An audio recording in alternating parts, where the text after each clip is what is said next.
Close the doors of your mind. Close the gates of your mind.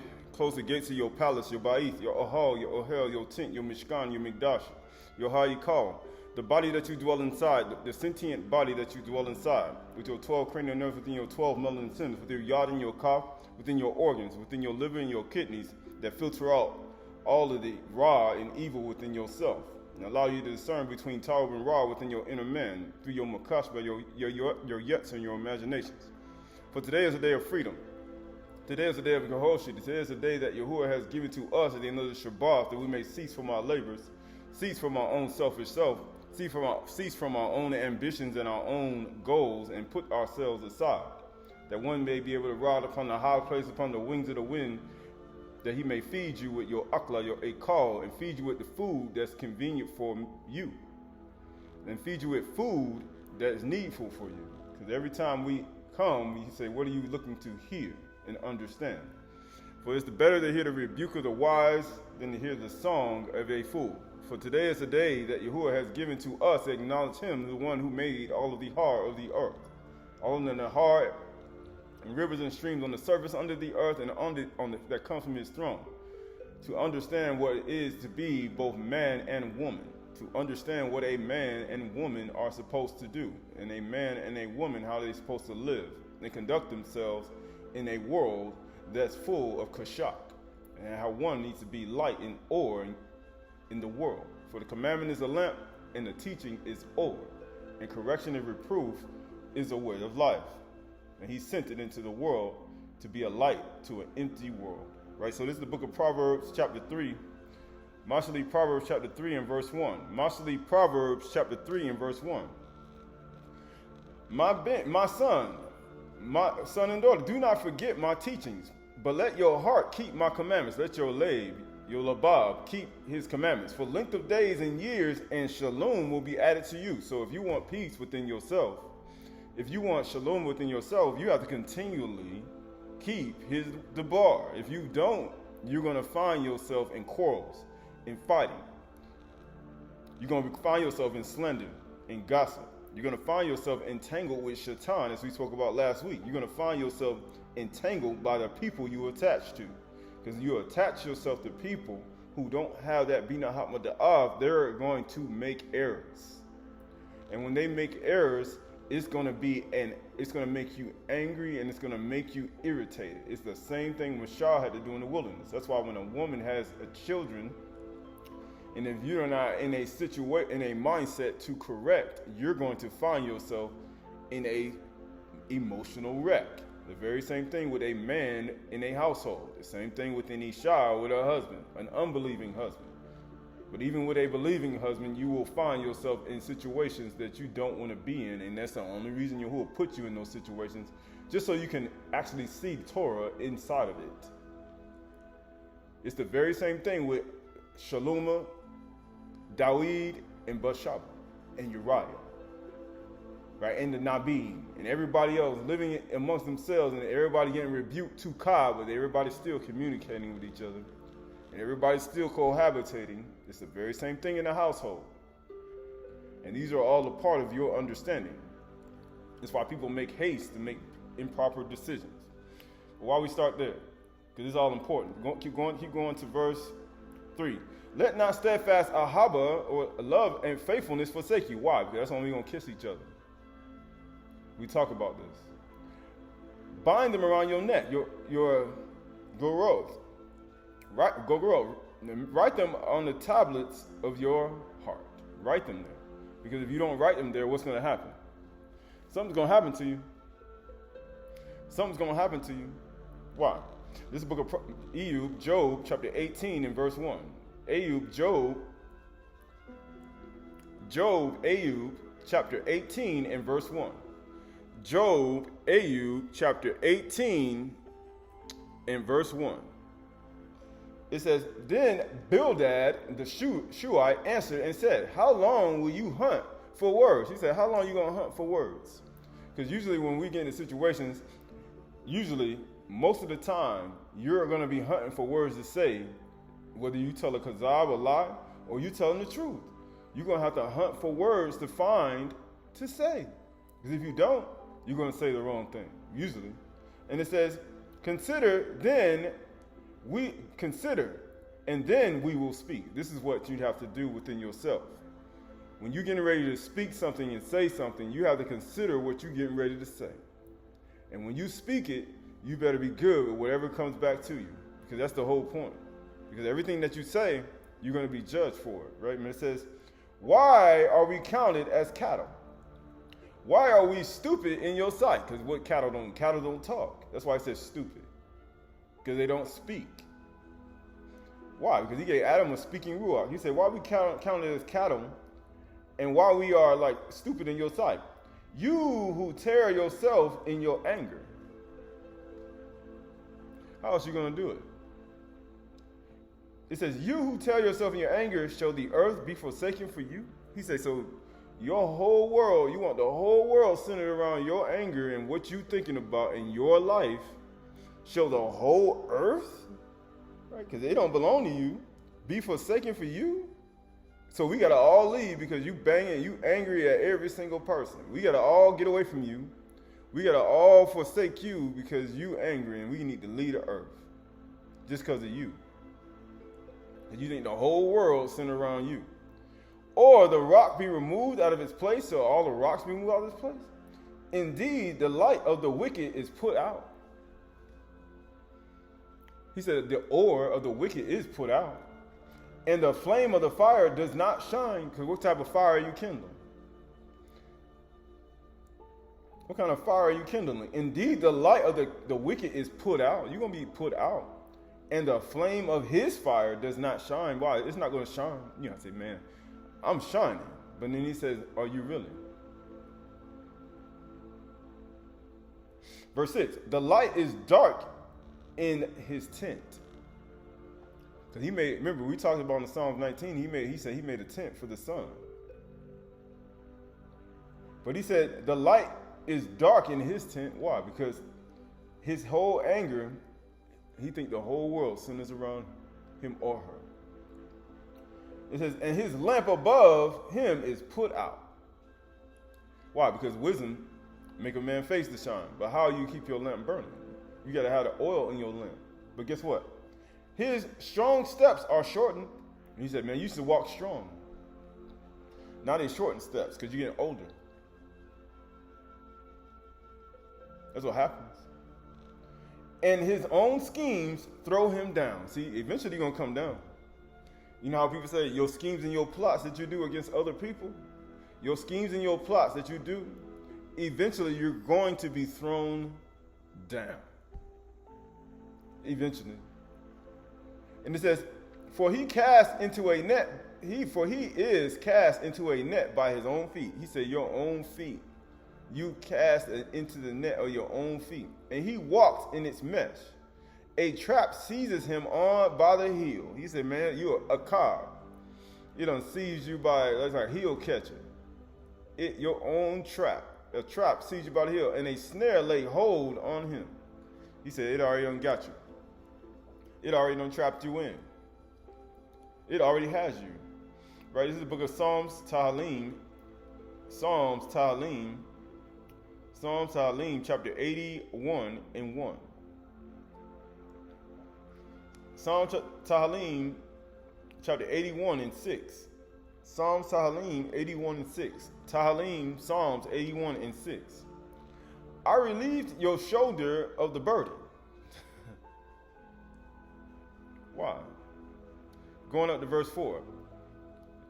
For it is a statute for Yahshua and a rule for the Elohim of Jacob. He made it a decree in Yusuf when he went out over the land of Mizraim. I hear a language I had not known. I relieved your shoulder of the burden. Your hands were freed from the basket. In distress you called, and I delivered you. He said, I delivered you from it. But guess what? I answered you in the secret place of thunder. He said, I did. In the secret place of thunder. And guess what? And I tested you at the waters of Meribah. He said, I did all this when you came out of Mizraim. I tested you in the waters of Meribah. Because you know what happened? Everybody, he said the water got bitter. And they were crying for water. Hear, O my people, while I admonish you, while I warn you. O Yasharal, if you would listen to me, he said, all you got to do is Shema. There shall be no strange God among you. He said, there ain't going to be no strange Elohim among you, in your mind. There ain't going to be no strange God inside of you. Why? I am Yahuwah, your Elohim. So all you got to do is listen to me. Right? Yeah, you can make it nice and pretty. You know, people make things nice and beautiful. But all you got to do is listen. I am Yahuwah, your Elohim, who brought you out of the land of Mizraim. Open your mouth wide, and I will fill it. Fill it with what? Words to say. He said, I'm going to fill your words, right? This is the book of 1 Kings chapter 16 and 29. 1 Kings chapter 16 and 29. 1 Kings chapter 16 and 29.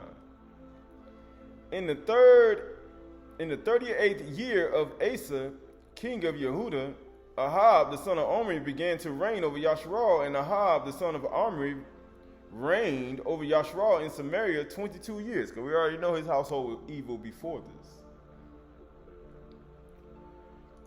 He reigned 22 years, right? We talked about this, the 22 letters of the alphabet, right? But at the same time, and Ahab, the son of Omri, did evil in the sight of Yahuwah more than all who were before him. He said more than everybody. He said, her wicked husband. Because he did evil. You know what happens when you have a wicked husband? What's going to happen to the Isha? She get erratic. The wife going to get erratic when the husband get wicked. Because if the husband wicked, what do you think the Isha going to do? All he going to do is encourage your idols. All he going to do is keep saying, worship your idols, worship your Gilul, worship your log in your eye. And as if it had been a light thing for him to walk in the sins of Jeroboam, the son of Nebat, he took for his wife Isabel, the daughter of Ethabal, king of the Sidonians. Right? She took a king's daughter. Sign of Baal took the king, the higher up being, for the sign of Baal, and he took his daughter, and he erected an altar for Baal in the house of Baal, which is built in Samaria. So, just because you see Nishad acting erratic, he said, "Why is she acting erratic? Man, her husband did some evil stuff." And you be like, "Man, he did some evil stuff, so that's why she acting erratic." But then she was wicked before he was wicked before she was wicked. They both were wicked. And then guess what happened? Isabel just already was an idol worshiper. But guess what? He erected an altar Baal in the house of Baal, which is built in Samaria. And Ahab made an Asherah. Ahab did more to provoke Yahuwah, the Elohim of Yasharal, to anger than all the Malaks of Yasharal who were before him. In the days of Haliel, Bethal built Jericho. He laid its foundation at the cost of Abiram, his firstborn, and set up its gates at the cost of his youngest son, Segud, according to the word of Yahuwah, which he spoke by Yahusha, the son of Nun. Right? So you see all these things taking place. So why is this important? Why is this important? Right, going to 1 Kings chapter 18 and 4.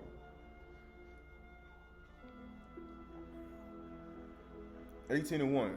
1 Kings 18 and 1. After many days, the word of Yahuwah came to Ayahu in the 3rd year, saying, "Go and show yourself to Ahab, and I will send rain upon the earth." Why? Because all this is important. He said, "I'm going to send rain." And what is he going to do? So Ayahu went to show himself to Ahab. Now the famine was severe in Samaria. Why? Because we already know that their whole lineage was already evil, because his father named the whole land after the very same people that conquered the place. And these are all a part of it. But why is this important? It is important, right? So going to the book of Ezekiel chapter 16 and verse 1. Yekaziel chapter 16 and verse 1. Ezekiel chapter 16 and verse 1. Yekaziel chapter 16 and verse 1. Again, the word of Yahuwah came to me, son of Adam. Make known to Jerusalem her abomination, and say, "Thus says Yahuwah, the Elohim to Jerusalem. For your origin and your birth are the land of the Canaanites. Your father was an Amorite, and your mother was a Hittite. Why? He said, both your parents are evil. He said, so why would a daughter, why are you looking at her? He's like, man, she keep doing the same thing over and over again. It ain't got nothing to do with what you're thinking. It's everything to do with where she came from. The same thing with Ahab. Ahab came from wicked parents, and Isabel came from wicked parents. But then at the same time, he said your father the Amorite and your mother Hittite. And as for your birth, on the day when you were born, your cord was not cut.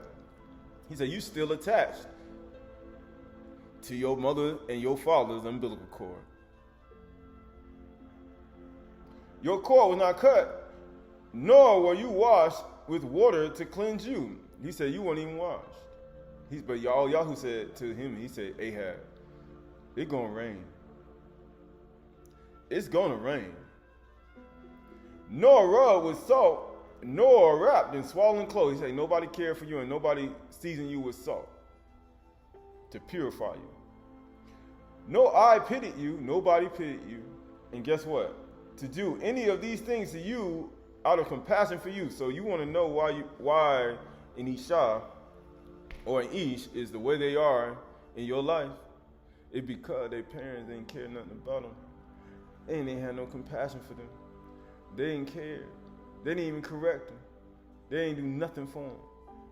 That's why they are the way they are. That's why they are the most stubborn, egotistical, attention-seeking hypocrites.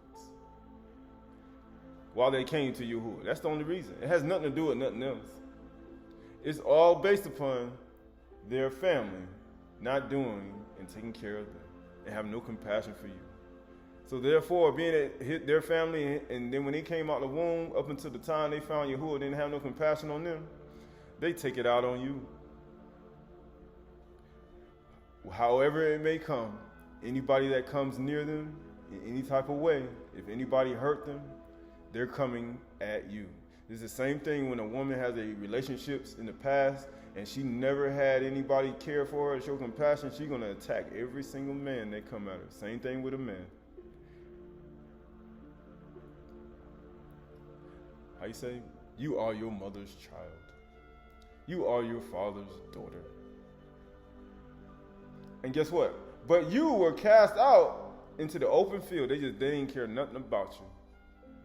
For you were abhorred. So what happens if a person is abhorred? What do you think they're going to do for you? You're going to be abhorred too. Because that trauma travels. Those demons travel. Those demons travel all throughout your life. And guess what? For you were abhorred on the day you were born. He said, the day you were born, you were abhorred, and then you carry all that stuff with you, and then you start dumping it on other people. You be like, man, they react really fast. They need a lot of admiration. They need a lot of praise. It has nothing to do with anything else. Right? And when I passed by you, Yahuwah said, I saw you. And saw you wallowing in your blood. Amazingly, what happened to when Abner killed Yoab's brother? He stuck a knife right in his throat and left him on the side of the road, wallowing in his blood. And everybody walked by and they just looked at him. They didn't even try to help him. They didn't even try to save his life. You ever seen people get stabbed in the stomach? Man, put pressure on it. Don't they do that? They put pressure on it. We gotta find out. You gotta do something. You know what they did? They just looked at him and watched him wallowing in his blood right there on the side of the road. They ain't nobody care. What do you think they're gonna do to other people? What do you think they're gonna do to other people? That's gonna make them react to what you did. Eventually down the road, they thinking about like, man, they just left him there. Nobody helped him. Think about it. You think Yoab wasn't thinking about all those people around him and help his brother after he stabbed him in the stomach? You think he wasn't thinking about? You say, man, why he was like that? Think about your life, right? And when I passed by you, I saw you wallow in your blood, and I said, in your blood live. See, Yahuwah ain't like us. He ain't like us.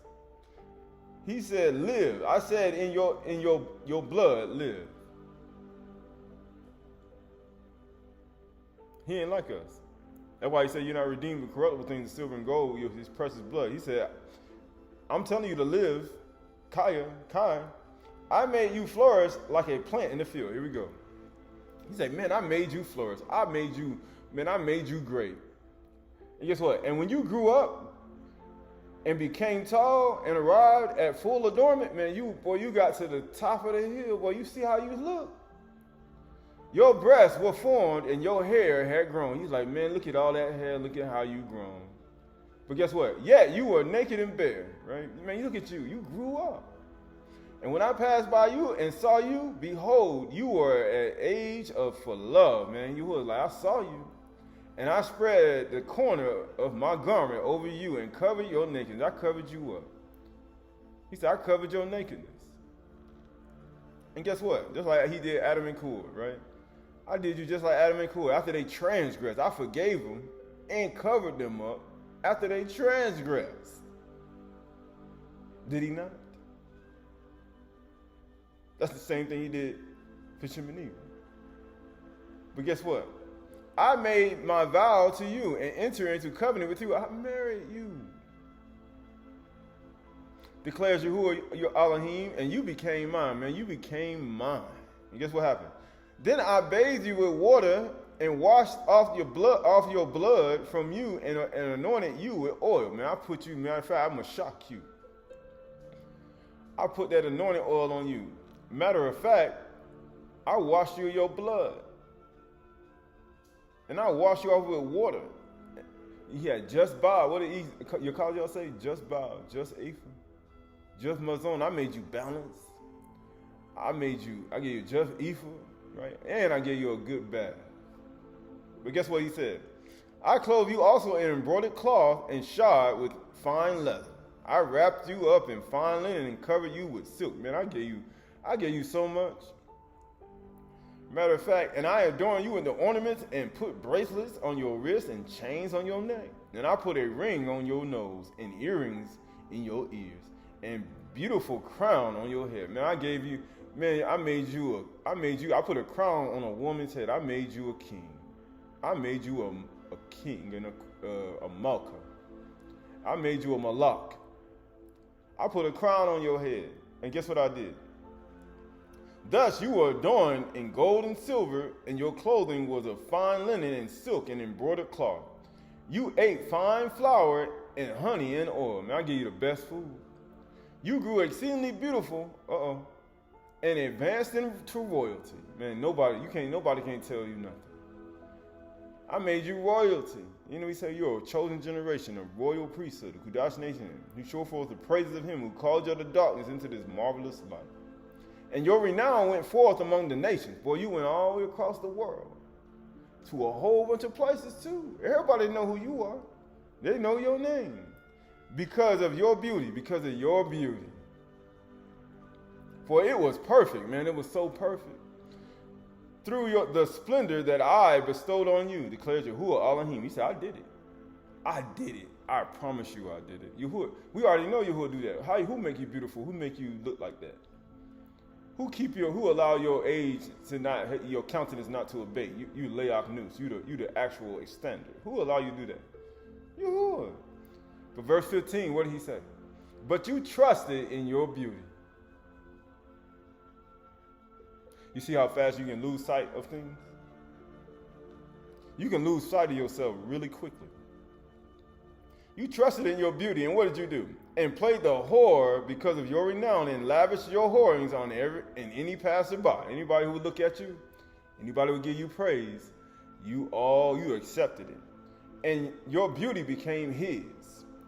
You took some of your garments and made for your colorful shrines, and on them played the whore. The like has never been, nor ever shall be. You ever made something that nobody else did? You ever done something that nobody else did? But then, verse 17, you also took your beautiful jewels and your gold and your silver, which I had given you, and made yourself images of men. You ever like giving praise to men? You like praises of men, don't you? That's what gold and silver do. I made images of men. And with them played the whore. You played the whore. You start worshiping them. And you took your embroidered garments to cover them, and set my oil and my incense before them. Also my bread that I gave you, I fed you with fine flour and oil and honey, and you set them before a pleasing aroma, so that it was, declares Yahuwah Elohim. And I took your sons and your daughters whom you had born to me, and these you sacrificed them to be devoured. Were your whorings so small a matter that you slaughtered my children and delivered them up as an offering by fire to them, in the way Ahab did to establish his house? You know why he did that to his children? You know why this person got trusted in their beauty and did that to their children? Because their parents didn't care about them when they were born. And they left them and cast them away and had no compassion on you. So therefore, after Yahuwah get you up and clean you off, all that stuff travels with you to the next generation. And you repeat the same thing. Once you get high and lifted up like the Amorites and the Zidonians, like your parents were. And you get all lifted up just like your parents. And you repeat it to the next generation. You do the same thing. Even after Yahuwah forgave you, washed you all, clothed you, gave you everything you needed, and then you took it, and then you ended up getting exalted in your heart and your mind, go worship idols, and then you go do the same thing to your children. Because of your parents did the same thing to you. And these, you sacrificed them to be devoured. Were your horns so small the matter, and you slaughtered my children and delivered them up as an offering by fire to them? And in all your abominations and your whoring, you did not remember the days of your youth. See? You don't remember. He said, man, you got a zakar. That's why he put zakar nakabah. Notice he put Adam as the man as zakar and the woman as nakabah. Why? He's literally telling you to remember. If the only way you're going to remember, you're going to have to remember who your husband is. That's what he's trying to get her to understand. You forgot the days of youth and I married you, right? When you were naked and bare, wallowing in your blood. You remember that? I remember when you ain't have nothing. And I had clothed you and I gave you everything you needed. And then you end up getting exalted in your heart and your mind. And now look at you. You forgot where you came from. You forgot. That's what we do. We forget where we came from. You forgot where you came from, don't you? And after all your wickedness, woe to you. That's destruction. Declares Yahuwah Elohim, you built a vaulted chamber. Oh, now you done built your whole little following. And made yourself a lofty place in every square. Now you want to be over everybody. That's what happens when you put yourself in the square. You want to be seen by everybody. And the head of every street you built your lofty place and made your beauty an abomination. Now you how you think you're looking at the beauty now? He's looking at you like, what in the world is this? This is not what I planned. You know how he says, this was not in the blueprint. I don't know what this is. Now you're an abomination in his sight. Offering yourself to any passerby and multiplying your whores. Guess what it also says? You also played the whore with the Egyptians. He said, man, people love going to Mizraim after they do all that. Amazingly, people go to Mizraim after they get exalted in their heart and their mind. And they get neglected by their parents. And then they get exalted and trusting in their beauty and they go right to Mizraim. Ain't that crazy? You know some people like that. You know some people who do that. He said, you ain't got to say no names, but hey, you know some people like that. Your lustful neighbor, multiplying your horns to provoke me to anger. And you be like, man, why this person did that? Because the person's only following the pattern of everything. It was already here. Behold, therefore I stretched out my hand against you and diminished your allotted portions and delivered you to the greed of your enemies. See? He said Yahuwah did that. You know how you be like, I'm Barak in the city. I'm Barak. That's what people say. But then you don't even know that Yahuwah done messed you up. He say, man, why I got all that? Behold, therefore I stretched out my hand against you and diminished your allotted portion and delivered you to the greed of your enemies. And guess what? The daughters of the Philistines who were ashamed of your lewd behavior. You played the whore with the Assyrians because you were not satisfied. Yes, you played the whore with them. Right? So what does this all got to do with anything?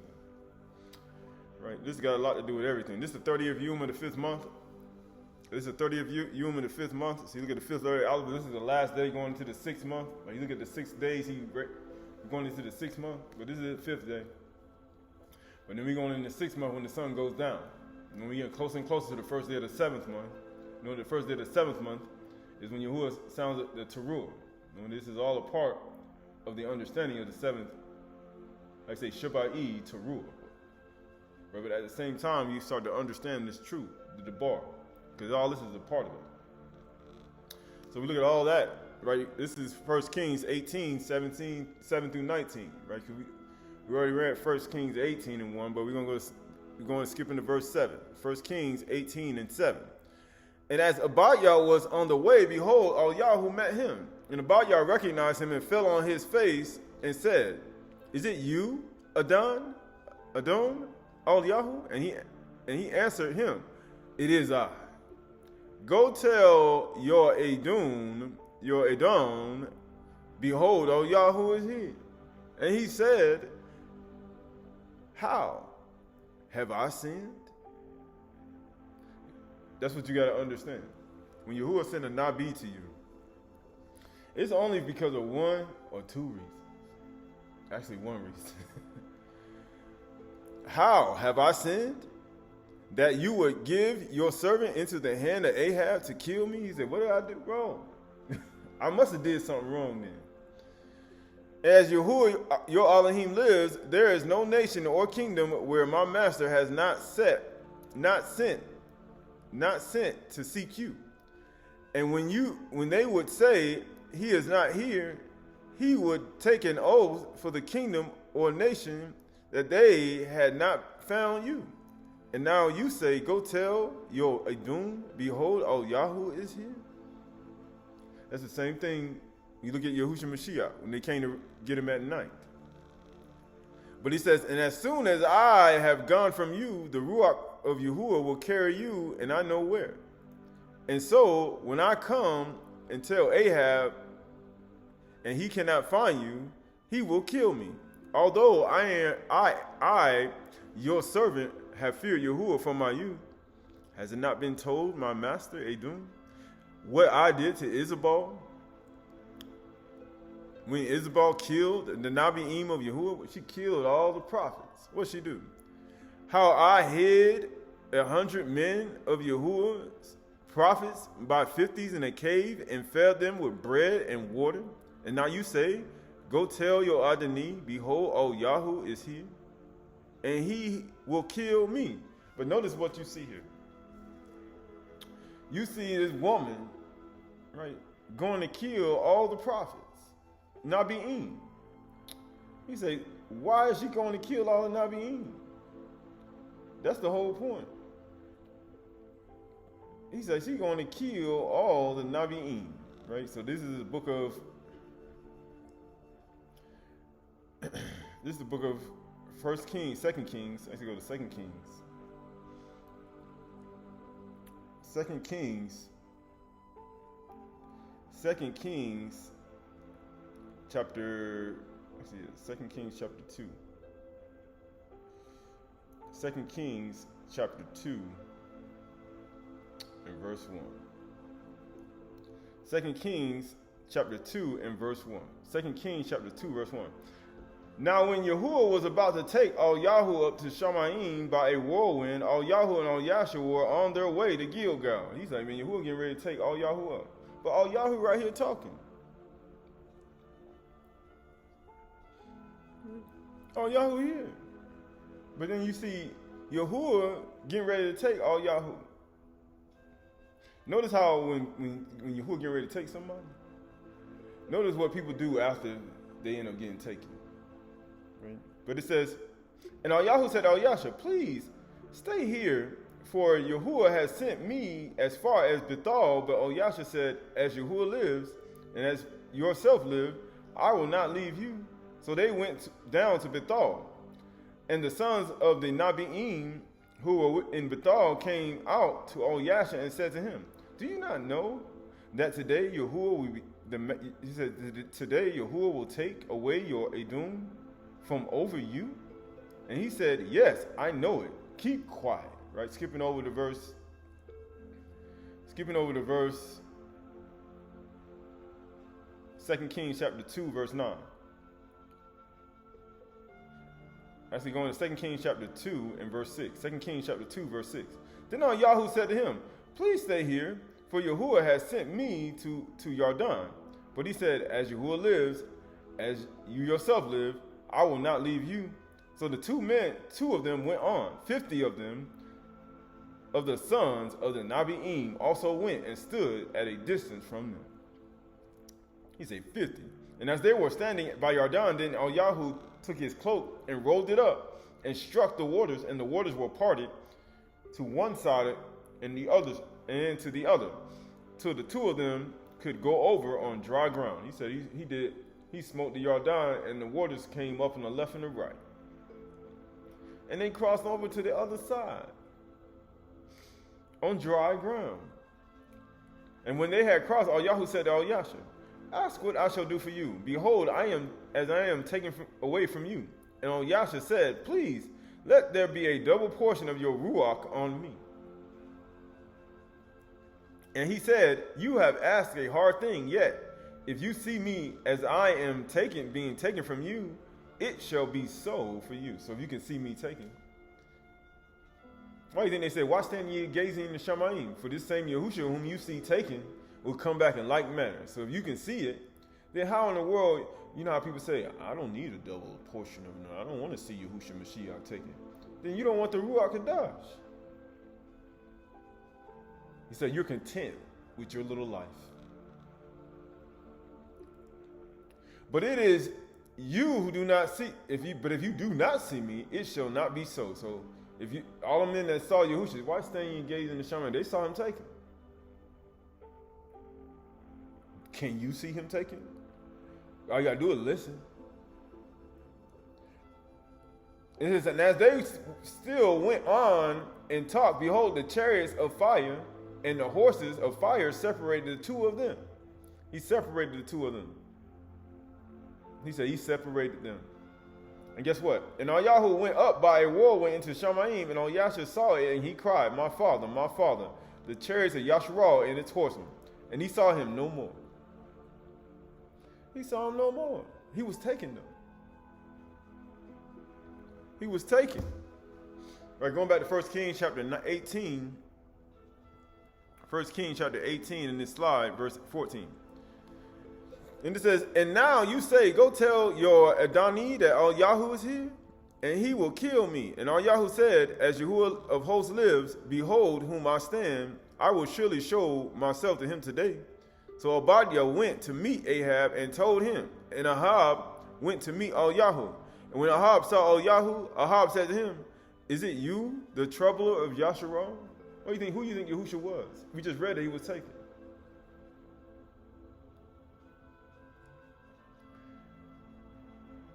Who do you think Yahuwah was? When Yahushua was taken in Acts chapter 1, who do you think he was representing? He was the troubler of Yasharal. So you come to trouble everybody? You my enemy? And guess what? And he answered, I have not troubled Yasharal. I ain't do nothing to you. He said, I ain't troubled nobody. But guess what? But you have in your father's house, your mother and your father. That's whom has troubled Yasharal. Because your mother is a Hittite and your father an Amorite. And guess what? Because you have you have abandoned the commandments of Yahuwah and followed Baals. You finna follow Baals. You followed Ahab and Isabel. And now, therefore, ascend and gather all Yasharal to me at Mount Carmel, and the 450 Nabi'im of Baal, and the 400 prophets of Ashereth who eat at Isabel's table. He said, you eat at her table. So what happens when you eat at her table? What happens when you eat at Isabel's table? Right? The word for Isabel is Azabal. Azabal. It means ball exalted. That's what happens when you eat at Isabel's table. You become exalted. You're going to become exalted. Because you worshiping idols. You're going to become exalted. You just read that in your Qahalath chapter 16. You trusted in your beauty. You're going to become exalted. Isabel ain't got anything to do with the person. Isabel. She could have kept her name. He said, my name is Isabel. He said, but now you're exalted. Because it's Baal exalts, because she worshiped Baal. You're exalting Baal. She exalts Baal in her name and in her actions and her behavior. You can become exalted. That could be a man or a woman. It doesn't matter. Why do you think you eat at Isabel's table, you're going to become exalted like her too? And you're going to trust in how you look in your beauty. That's why people use them cameras and all that stupid stuff that people do. And they be exalted in their mind. Then when somebody try to humble them down, you know what they do? They get more exalted. Great is Diana. You know how they do? The goddess that fell down from Jupiter, right? They get more loud. They get more loud in their mind, and they start to cry out to their gods. And that's what happens. And then everybody that cheers for her, you eating from Azabel's table. And you become like that. That's why you think they were doing it in the book of Acts like that. There's no secret. Right? This is the book of Revelations. I'm almost finished. This is the book of Revelations. This book of Revelations. The book of Revelations, chapter 2 and verse 20. Revelations, Hazon, chapter 2 and verse 20. But I have this against you, that you tolerate that woman Isabel, who called herself a prophetess, right? Call herself all types of titles. Who calls herself a prophetess and is teaching and seducing my servants, Aydah, to practice sexual morality and to eat food sacrificed to idols. Because you're eating at Isabel's table. You exalted in your mind. And now you're becoming exalted like her. That's what happens when you eat from Isabel's table. You worship idols and you become exalted like her in your mind. I gave her time to repent, but she refuses to repent of her sexual morality. I ain't going to listen to you. I refuse to do what you tell me. She refuses to repent from her idol worship, her sexual morality. Behold, I will throw her onto a sickbed, and those who commit adultery with her, I will throw into great tribulation unless they repent of her works, because it's her teaching. She's teaching you to do that. How's she going to teach? She's going to teach you to slander, gossip, lie, kill the Nabi'im. She's going to teach you to kill the Nabi'im who telling her to repent. She's going to teach you to do that. She's going to send out false letters and false words to get a man killed. That's what she did to Nebuchadnezzar in his land. That's what she's going to do. And she's going to kill all the prophets too. She's going to attack every prophet that come at her and tell her what to do. And then she's going to get everybody exalted in their mind and their heart to be at her command. That's why how many Nabi's, how many prophets of Baal she had? 450 of them. And everybody went to go serve her. Behold, I will throw her in a sickbed, and those who commit adultery with her, and I will throw her into great tribulation unless they repent of her works. I told you your association, just like Joab, Abiathar, and Adoniah, right? They all connected. You got them. The people you're connected to is the reason why you don't have what you're supposed to have. And I will strike her children dead. See, this is why you don't want to be playing with Yahuwah when it comes to your behavior, when you get exalted in your consciousness. And all the congregations will know, Aydah, that I am he who searches the mind and the heart, and I will give each of you according to your works. He said, I'm going to give it to you. You know how he gave in your Qahalath 16? I gave you gold, silver, jewelry, decked you with crimson. Man, you were beautiful. You're far, right? But guess what happened? You trusted in your beauty after that. You started trusting in your beauty. So Yahuwah said, I searched you, and I will give each of you according to your works. But to the rest, to you in Thyatira who do not hold to this teaching, you who have not learned what some call the deep things of Shaitan. So what do you think you're doing when you're learning the ways of Baal? And you start exalting yourself like Baal, and Baal exalts. This is the deep things of Shaitan. This behavior goes so deep. It's like the deeps, the darkness that, he said, the darkness of the face of the deep. It goes so deep inside of your heart and your mind. It's the deep things of Shaitan that's hard to get out. It's hard to get that out of you. It's that deep. He's like, man, you learning the deep things of Shaitan. Yeah, you eat at Isabel table. Matter of fact, you exalted. Baal exalted. Matter of fact, you exalted. And that's what happens. He said, deep things of Shaitan, to you I say, I do not lay any other burden. He said, I don't even want you to learn that. Learn not the ways of the heathen, right? So he said, I'll call on Yahuwah. Isabel had a husband who called on Yahuwah. And matter of fact, you think she ain't never heard Yahuwah's name in the household? The whole time she was there. But she heard her Baal name, Baal, Yahuwah, Baal, right? But that's the whole point. Only hold fast, he said, hold closely what you have until I come. Right? The one who conquers and who keeps my works unto the end, to keep him, I will give authority over the nations, right? Didn't they have authority over the nations? This is 2 Kings chapter 9, 1 through 37. Then Yasha the Nabi called one of the sons of the Nabi'im and said to him, tie up your garments and take the flask of oil in your hand and go to Ramoth Gilead. And when you arrive, look there for Yahu, the son of Jehoshaphat, the son of Nimshi, and go in and have him arise from among his fellows and lead him to an inner chamber. Then take the flask of oil and pour it on his head and say, thus says Yahuwah, I anoint you, Malach Yasharal. Then open the door and flee and do not linger. He's like, I want you. Then Yasha said to go do. Yasha told him to go do that. He said, I want you to go anoint this person. Why do you think the woman came in and anointed Yahusha before his death? She anointed him king of Yasharal. Why? What was he doing? You old troubler of Yasharal that was taken up in the cloud? What did he say? Verse 4. The young man, the servant of the Nabi, went to Ramoth Gilead. When he came, behold, the commander of the army were in council. And he said, I have a word for you, O commander. And Yahu said, to which of us all? And he said, to you, O commander. So he arose and went into the house, and the young man poured oil on his head, saying to him, thus says Yahuwah, the Elohim Yasharal, I anoint you king over the people of Yahuwah, over Yasharal, and you shall strike down the house of Ahab, your master.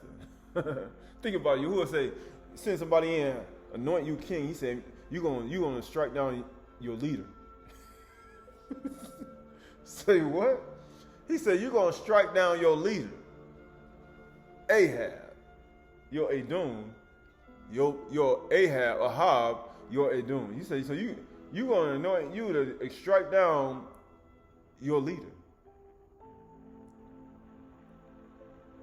Why do you think Judas Yehuda was anointed to strike down Yahushua Mashiach when he is master? But you would think this was evil though, what he getting ready to do. But the thing is that Yehuda did was evil. But you see this, he's like, you telling me I gotta strike down my leader? He's like, yeah, your leader. And guess what? So that I may avenge on Isabel the blood of my servants, the Nabi'im. He said, only reason I'm doing this for the blood of my servants, the Nabi'im, because she killed my Nabi'im, my prophets. That's why. Because that's what she does. Isabel gets so exalted through the deep things of Shaitan that she comes and kills the prophets of Yahuwah, the Nabi'im, the Nabiyahs too now. They ain't just man and woman. Nabiyahs too. It ain't just man, right? It ain't just man, right? He says, so why is this important? Because everything she did was in it. And guess what it says? And you shall strike down the house of Ahab, your master, so that I will avenge it on Isabel the blood of my servants and Nabi'im, and the blood of all the servants of Yahuwah. All the servants of Yahuwah. Now you see why Yahushua was so mad in the book of Hazul. Because he made all the servants commit idol worship. And you know what she did with the deep things of Shaitan through Baal? She made them all her Nabi'im and her servants. In the name of her name. What her name mean? Baal exalts. And her name, in her name. And guess what happens after that? And guess what happens? And the blood of all the servants of Yahuwah, for the whole house of Ahab shall perish, and I will cut off from Ahab every male, bond or free, in Yasharah. He said, I'm going to send you all through tribulation. And I will make the house of Ahab like the house of Jeroboam, the son of Nebat, and like the house of Baasha, the son of Ahijah. And the dog shall eat Isabel in the territory of Jezreel, and none shall bury her. Then he opened the door and fled. That's what happened. You ever said something to somebody, man, I gotta say something to somebody, man, you gonna kill your master. Run up out of there. He's like, man, kill my master. Say what? You want me to kill my master? You say you want me to kill my leader. Huh? That make no sense. You know, in the eyes of a carnal-minded person to do. Because Yahuwah gonna get you for what you do. Yahuwah gonna get you for what you do. Do you know what Isabel actually did down in Nabi'im? Do they have it in detail written down? No. But she did it though. You just gotta kill one. You ain't gotta kill all of them. Just one. But she killed a whole bunch of Nabi'im. But guess what happened? And I will make the house of Ahab like the house of Jeroboam, the son of Nebat, like the house of Baasha, the son of Ahijah. And the dog shall eat of Isabel's territory in Jezreel, and none of them shall bury her. And he opened the door and fled. And Yahoo came out to the servants of his master, and they said to him, is it all well, man? Is it good? You good? Why did this mad fellow come to you? And he said to them, you know the fellow in his talk, and you know your business. And they said, this is not true. Tell us now. And he said, thus. And so he spoke to me, saying, thus says Yahuwah, I anoint you, Malaka Yasharah. Then in haste, every man of them took his garment and put it under him on the bare steps and blew Teruah and proclaimed Yahu as king. They didn't even hesitate. Then on Yahu, the son of Yehoshaphat, the son of Nimshi, conspired against Joram. So he started to execute. Now Joram, which all Yasharal had been on the guard in Ramoth Gilead against Hazael, king of Samaria, but the king Joram had returned to be healed in Jezreel of the wounds that the Assyrians gave him. And when he fought with Hazael, the king of Assyria, so Yahu said, when he fought with the king of Assyria, so Yahu said, if this is your decision, then let no one slip out of the city to go and tell the news at Jezreel. Then Yahu mounted his chariot and went to Jezreel, for Joram lay there, and Ahijah, king of Yehuda, came down to visit Joram, right? That's all important, right? So that word for Yahushua, he says, anoint Yahu the son of Yehoshaphat. Yehoshaphat's name means Yahuwah has judged. He said Yahuwah already judged it. He said, I anoint you the son, Yahu, of Yehoshaphat. Yahuwah has judged already. Yahuwah already judged you already. He said he already did it. Right, that word for Yahu is, Yahuwah is he. Yahuwah is he. And Yahuwah has judged already. That's what his name meant. That's what the whole situation means. Yahuwah is he. Yahuwah has judged. Look there for Yahu, the son of Yehoshaphat. Yahuwah is he. Yahuwah has judged. And guess what happens? The word for Nimshi, the son of Nimshi. Yahuwah is he. Yahuwah has judged. And Yahuwah, it says, the son of rescue. So what was he getting ready to rescue people? He was trying to rescue people from Baal. And Baal exalts. And Ahab's house. Ahab's house. And Isabel. He came to rescue people from them. That's why he was sent to destroy Ahab's house and Isabel, to rescue Yasharal from them and their manipulation. The same thing when you read in the book of Hazon. He was coming to, Yahushua was like, unless they repent of their works, because you cannot be in alliance with these type of people. Because your connections are going to destroy you. Will get you destroyed. And this was after he arose and ascended too. So this ain't like, oh, you know, doesn't apply to today, 2026 AD. Yes, it do. It's the very same thing.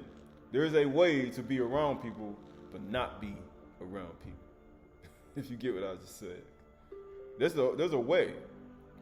Right, so that word for Yisrael, because he says, it says, and Yahoo mounted his chariot and went to Yisrael for Yoram, lay there. And Ahijah, the king of Yehuda, had come down to visit Yoram. That word for Yisrael, he mounted his chariot and went to Yisrael. It means Elohim souls.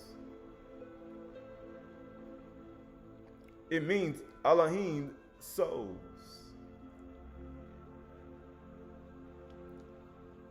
Or Yahuwah will sow.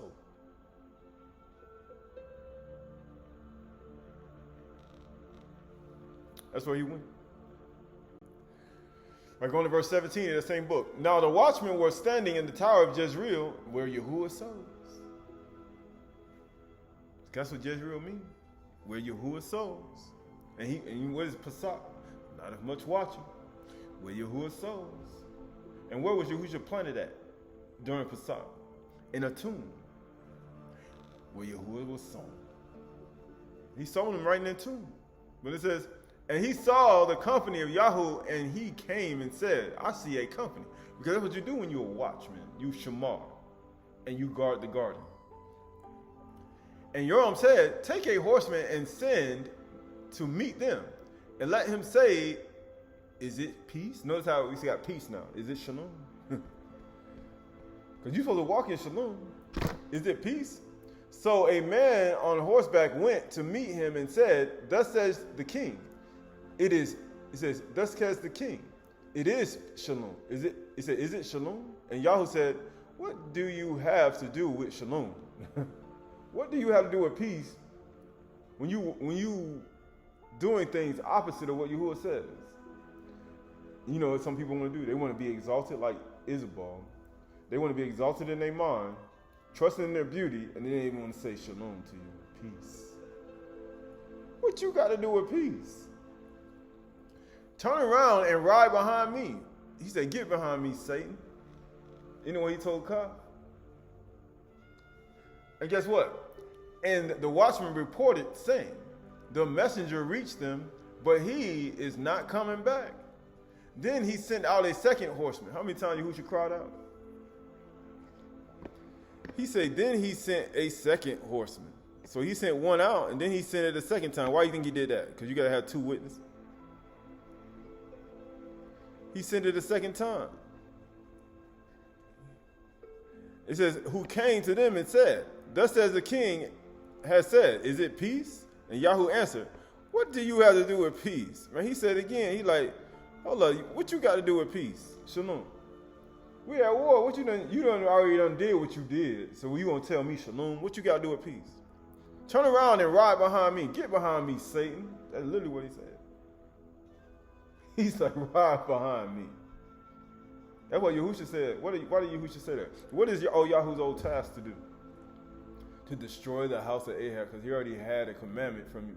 The man anointed him, thus says Yahuwah, you the Malach of Yasharal, you're going to destroy your master's house, Ahab. So what does he think he's thinking about? He only thinking about one thing. He got tunnel vision. And guess what he said? And again the watchman reported and reached them. But he is not coming back. And the driving is like the driving of Yahoo, the son of Nimshi, for he drives furiously. You feel like, hold up. He like, this man drive. Well, how this man driving? This man coming at me. He coming, he like, hold up. This person ain't coming, this person is coming at me, and he not playing. He said he driving furiously. And Yoram said, make ready, he coming. And they made ready his chariot, and Yoram, the king of Yasharal, and Ahijah, the king of Yehuda, set out, each in his chariot, and went to meet Yahu, and met him at the property of Naboth the Jezreelite. Isn't that what a person that Isabel messed up and stole in Ahab's land? I'm telling you, Yahu had tunnel vision. They met him right on the land where he stole, and he killed that innocent man by the letters of Isabel, and got him destroyed. And then she had everybody eating from Isabel's table, and they killed an innocent man. Why do you think Yahushua was killed? They were innocent. And they met there right at the land, too. And Jeroboam saw Yahu. He said, is it peace, Yahu? And he answered, what peace can there be as long as the whorings and the sorceries of your mother Isabel are so many? So it don't matter. Like I told you, your mother is a sorcerer. She done did so much stuff. Yeah, your Isha, Ahab, is so, even though you ain't with her, is so many. She got so many sorceries. And now he said it's time for you to go. Then Jeroboam reigned about and fled, saying to Ahaziah, treachery, O Ahaziah. He said treachery, because you know why? And Yahu drew his bow with his full strength. You know, he said treachery, because who is he defending? Who is this person defending? Treachery, Ahijah. Who is he talking about? Isabel. He defended Isabel. He in the same place in the land. He defended her land. That's her stuff she stole from that man. Gave it to Ahab. Ahab touched it too. Even though Ahab got the judgment, he still was on the land though. Remember all Yahoo told him and said, all your descendants and everybody, all the males in your household gonna die. And all those who follow Isabel. And guess what's that? And Yahoo drew his bow with his full strength. He said, man, he did that thing full go. And guess what he did? And shot Jeroboam between the shoulders, so that the arrow pierced his heart. And he sank in his chariot. He said, man, he killed that man so hard. So imagine this man running at you full. He was riding furiously. He struck his bow back on his horse, or whatever he was riding. Stuck that arrow back and just let it fly, full go, full speed. It says, and Yahu said to Bidkar, his aide, take him up and throw him on the plot of ground belonging to Naboth the Jezreelite. He's like, put him right there on the land where he killed that innocent man. So you think you're going to do something to an innocent person? You think you're going to do something, and who ain't going to get repaid? It's called, the world calls it karma. And then you want to join to the person who did that to somebody, an innocent person who ain't do nothing wrong. This person slandered, gossiped, lied, swindled, extorted, said all types of stuff and did things to people. And then you think that you're good, and then you guess what you did. And it says, for remember when you and I rode side by side, behold, Ahab his father, how Yahuwah made this pronouncement against him. As surely as I saw yesterday the blood of Naboth and the blood of his sons, declares Yahuwah, I will repay you on this plot of ground. Now therefore, take him up and throw him on the plot of ground in accordance with the word of Yahuwah. So you think about that. Because Yahuwah is eye for eye, tooth for tooth, hand for hand, foot for foot. Rail for rail now. That's why Kopp said in the Nazarene Acts of Shalakim, he said, well, the way you came at me, Simon, I came at you.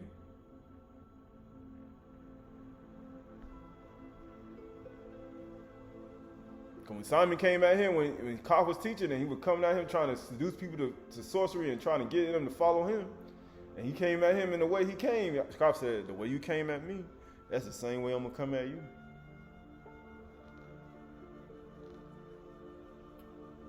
He said, why is this important? Verse 27. And when Ahijah, the king of Yahudah, saw this, he fled in the direction of Beth Hagan, and Yahoo pursued him and said, shoot him also. He's like, shoot him too. He's like, shoot him. Now you see why he said, those who eat at Isabel's table. He said, I'm going to throw them in great tribulation. He said, I'm going to kill her children dead in the book of Hosea and Revelation. And everybody who with her. So you think you want to be with a person who exalted in their heart and their mind? And the next thing you know, they done did all this, and they got a lot of sorceries. And people say, what does he mean by that? This is the book of... And he said, what does this got to do with anything? And I'm going to show you.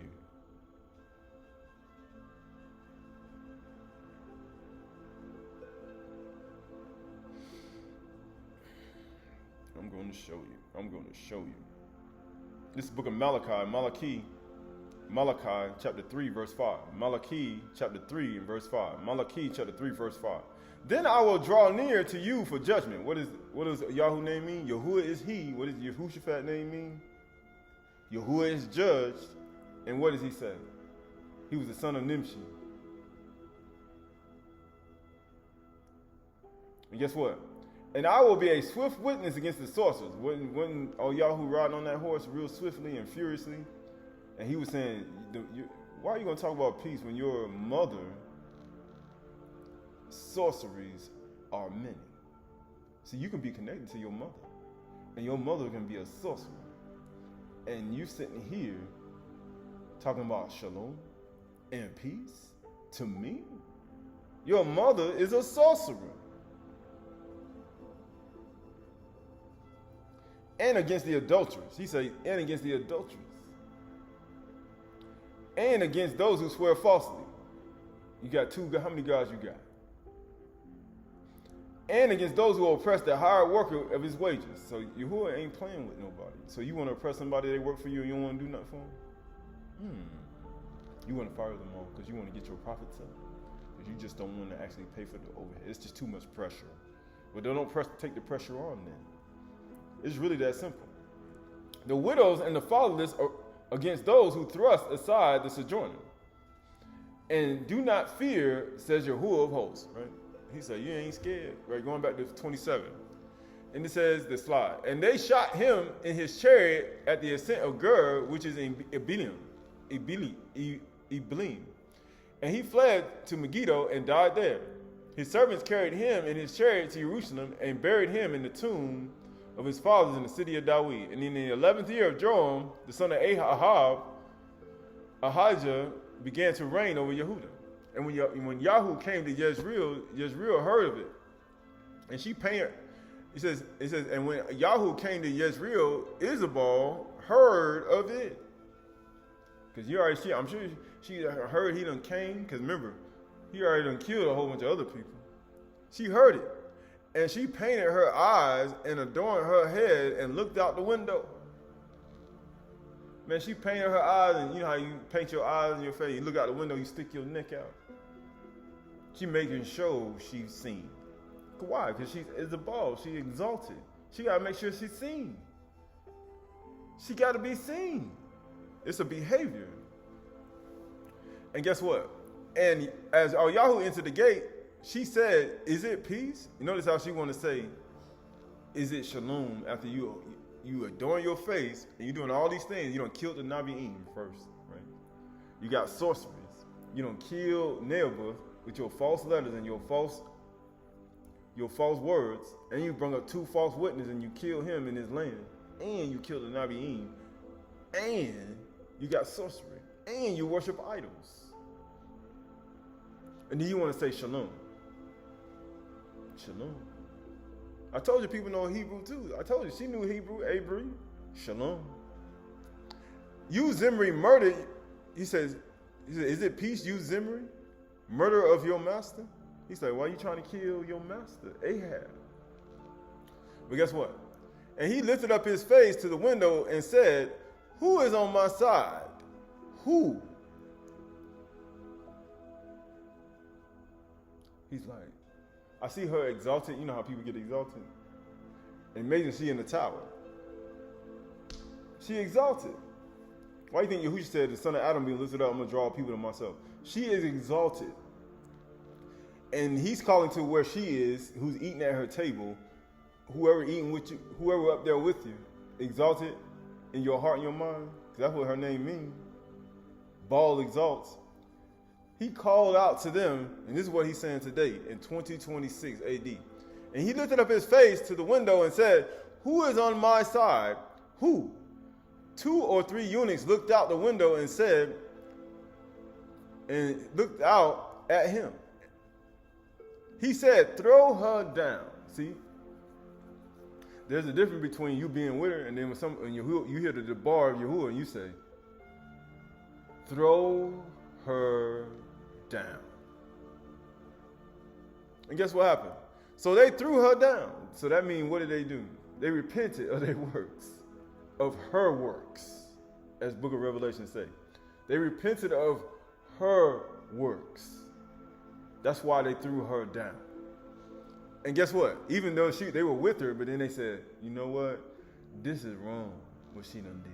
She killed Nebuch, and she attacked and killed the Nabi'im, and she got sorcery, and she worshiped idol. This is wrong. See, when you're going to get to the point when you actually see within yourself that this is wrong, and throw your own self down. Because that's what he's telling you. I ain't nobody going to physically do that for you today. You know, that's why the Book of Hazon say, unless you repent of her deed, you got to throw yourself down. You're going to have to kill yourself. You know what I'm saying? I ain't saying commit suicide, but you got to go in sackcloth and ashes. You got to kill yourself. You got to hit the ground. Or somebody else going to throw you down. And you don't want Yahuwah to do it. It's just better you be a willing sacrifice. Qahalath ain't acceptable. You might as well just be a willing sacrifice and just throw yourself down. Or Yahuwah will do it, and you don't want him to do it. That's just a whole nother, you don't know how long that's going to be. But when they went to bury, it says, so they threw her down, and some of her blood splattered on the wall and on the horses, and they trampled on her. And then he went in and ate and just trampled on her, and then he went in and ate and drank. And he said, see now to this cursed woman, and bury her, for she is a king's daughter. Ain't that something? He said, even though, let me show you how this works. Even though she was a killer of Nabi'im, worshiper of idols, and what else she was? Murderer of a Nebuch and a sorcerer. They threw her down. Her head hit the side of the wall. Other people stomped on top of her. But then he said, being that happened to her and she was cast down to the ground, and she finally was humbled down to where she needed to be at, it says, see now to this cursed woman and bury her, for she is a king's daughter. All you gotta do is humble yourself. That's all you gotta do. Or Yahuwah just take you through the whole falling down process. She hit the side of the wall, people start stomping on you. You wanna do all that? You wanna go through all that and then you become king's daughter? He said, no. You willingly fall to the ground. Or you're gonna go through something. Boom, boom, boom, boom. Boom, boom, boom. Horses stomp on top of you. Then you're going to be like, I need to repent. You want to go through all that, or you just want to fall down today?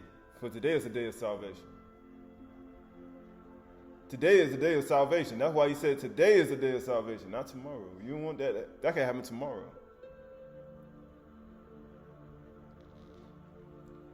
But when it says, but when they went to bury her, they found no more of her than the skull and the feet and the hand and the palms of her hands.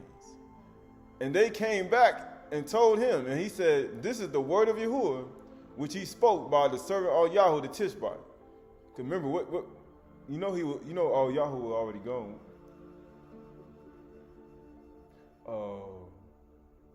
Yahushua already gone.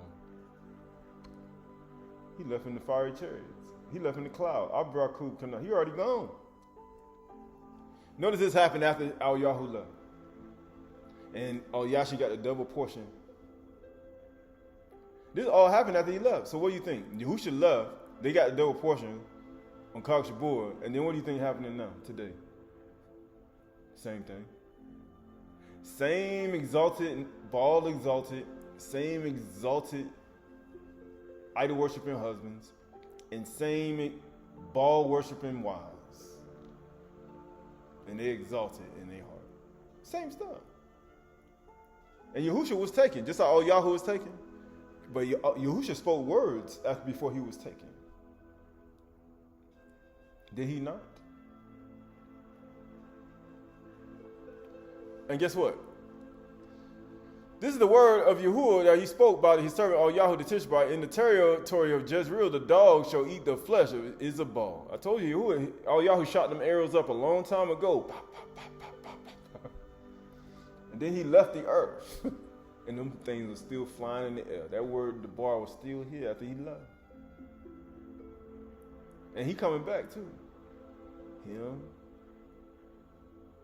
Yahu. Hanuk. And Yahushua Mashiach. Ain't that something? And they word been shooting up here for a long time. And a lot of it ain't cut down yet on you.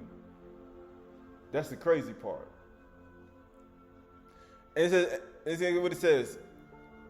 In the territory of Jezreel, the dog shall eat the flesh of Isabel, and the corpse of Isabel shall be dung on the face of the field in the territory of Jezreel, so that no one can say, this is Isabel. He said he don't even want nobody to say this is Isabel. Why do you think he said that? He said, I don't even want you to say that. This is the book of Yuchanan, chapter 6. Yuchanan, chapter 6, and verse 62. Yuchanan, chapter 6, and verse 62.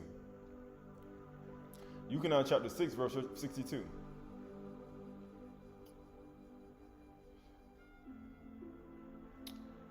Yuchanan, chapter 6 and 60. And when many of the disciples heard it, they said, this is a hard saying. Who can hear it?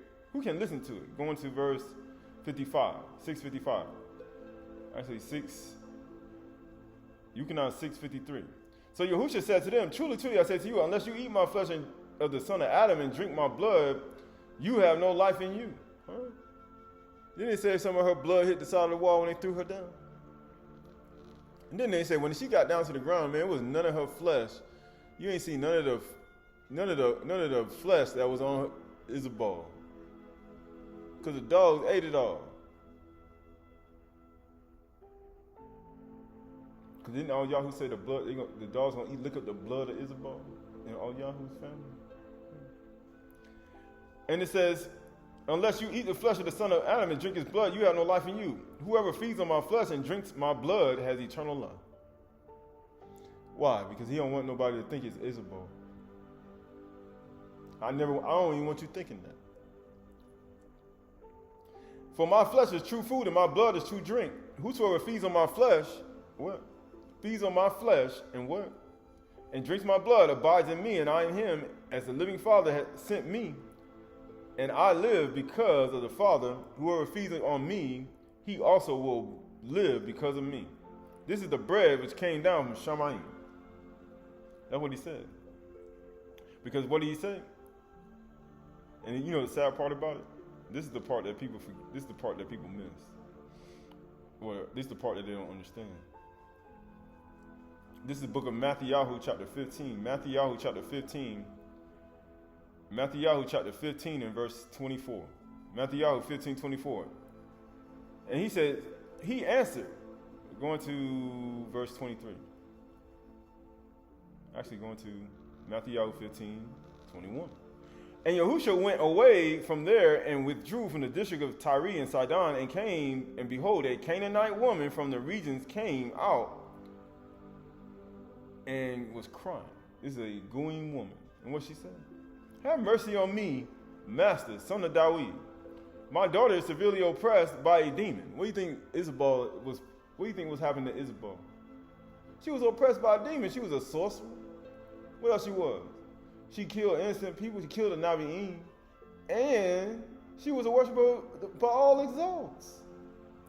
What do you think my daughter is severely oppressed by a demon. And when that woman was when in book of Yakaziel chapter 16, he said, your parents didn't even have compassion on you. You was still in your blood. Nobody washed you off. You ain't had no salt on you. And then I cleaned you off and I made you great. But he said, my daughter is oppressed by a demon. A shadim. But he did not answer her a word. He's like, man, I ain't even saying nothing. And guess what? And his disciples came and begged him, saying, send her away, for she is crying out after us. She's going, get her away. She crying after us. And he answered, I was only sent to the lost sheep of the house of Yasharal. He said, that's all I'm sent to. That's what he said. But she came and knelt before him, saying, Master, help me. And he answered her, it is not right to take children's bread and throw it to dogs.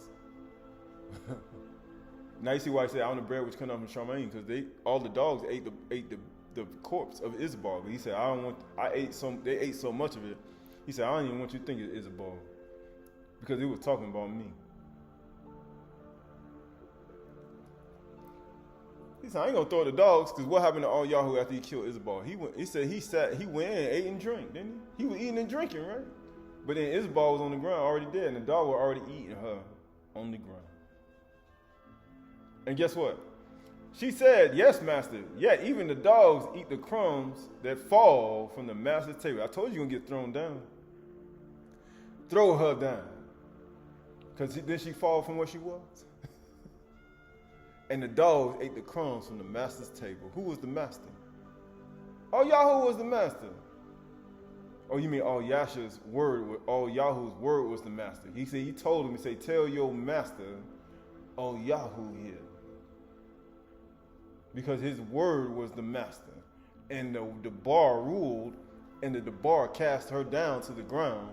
And the bar was what the dogs ate. And then the dogs left nothing left but Isabel. Her head and her skull in her hands, so nobody would recognize it. Because if everybody recognized it, man, that was Isabel that Yahushua was talking about. What do you think gonna happen? Everybody gonna have Baal exalted. So what did Yahuwah have to do? If the son of Adam be lifted up, I'm going to draw all people to him. Guess what? And then Yahushua answered her, oh woman. See, this is what you got to do. Where was she at? She said she was a dog, which means she was at the lower part. She was at his feet. Because when you oppressed by demons, what's the point of being exalted? Then Yahushua answered her, oh woman, great is your amunah. See, this is how he said, what kind of belief you got? Let it be done for you as you desire, for her daughter was healed instantly. So how you want to get healed? Rafah.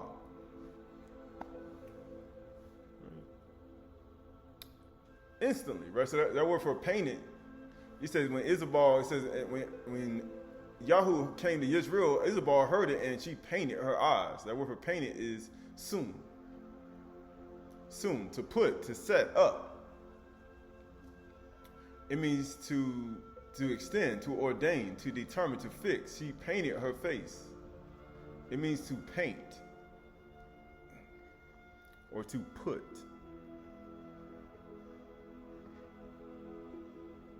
To make for a sign.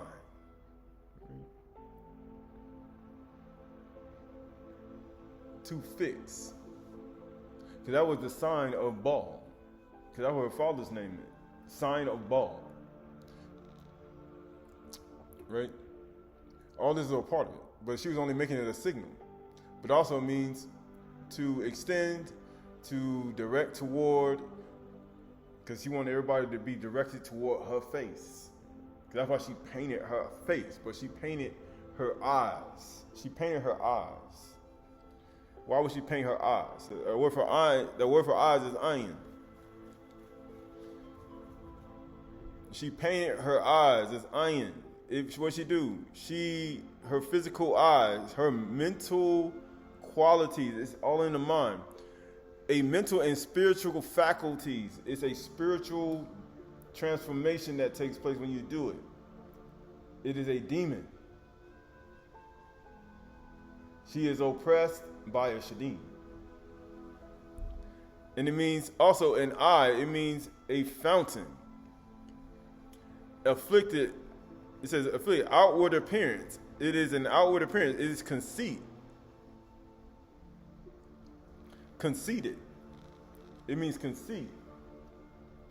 It says an eye, landscape. It says a spring or fountain.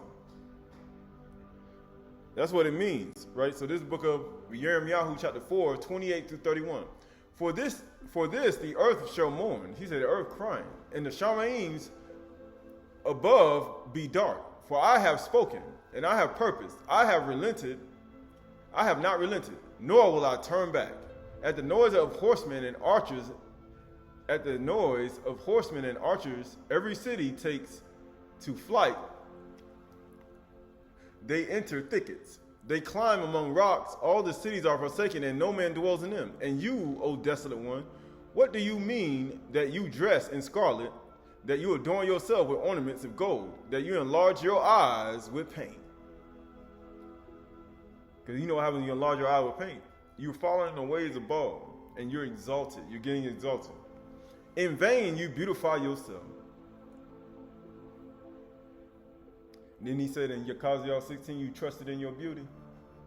He said, you're doing it in vain. Your lovers despise you. They seek your life. He said, man, look at it. They all despise you. All your lovers that you're doing that for, they all despise you. They just ain't know it yet. Because all you who got to do is say, who is on my side? Throw her down, which means rebuke her. To call her. If you on Yahuwah's side. If you not, then you ain't going to say nothing. You eat at her table. Treachery. Right? How dare you speak against the goddess Isabel? Or whatever name you have. Because it wasn't Isabel what? What was Isabel? She was the daughter of a king. What is a daughter of a king? A queen. A malak. A malka. That you enlarge your eyes with paint and you beautify yourself, your lovers despise you and they seek your life. For I heard a cry of a woman in labor. He said, I heard a cry of a woman in labor. Anguish as one giving birth to her first child. He said, my daughter, look at my daughter. Let me just read that. My daughter, she is oppressed by a demon.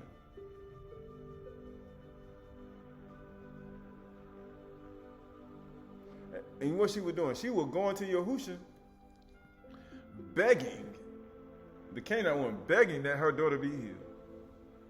She was in labor. The cry of the daughter of Saul. My daughter has a demon. Yahusha.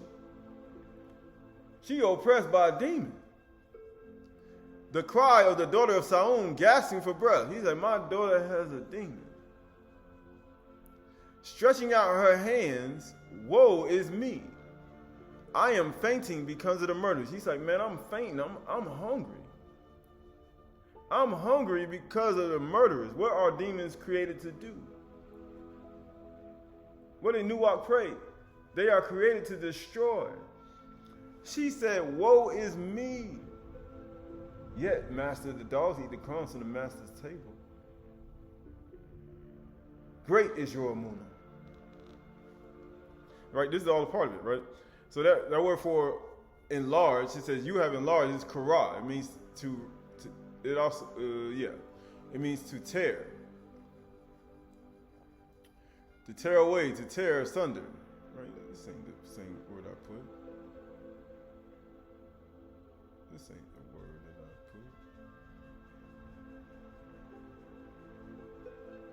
put. Oh, that word for paint is kara. It means to paint the eyes. Or it says, actually, that you enlarge. That word for enlarge is enlarging them. To paint the eyes as if enlarge them. That's what it means.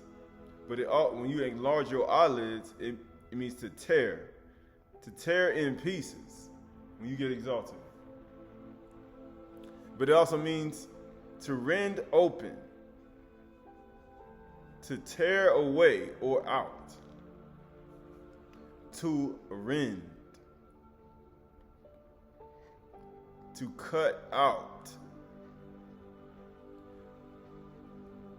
Paint the eyes and enlarge them. You get exalted. To rend, opened. It also means, where's that? To tear.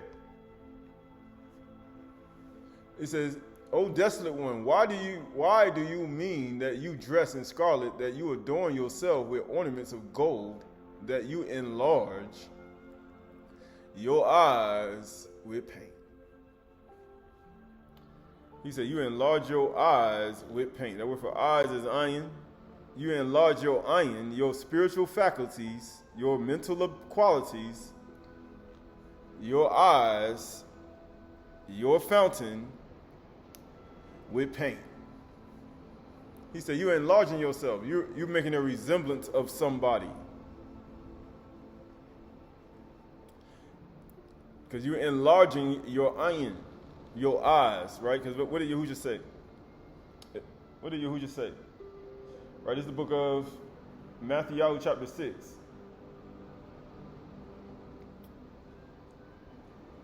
What did Yahushua say? Right? What did he say? Matthew chapter 6 and verse 22. Matthew chapter 6 verse 22. The eye is the lamp of the body. That's why he said you're enlarging your iron.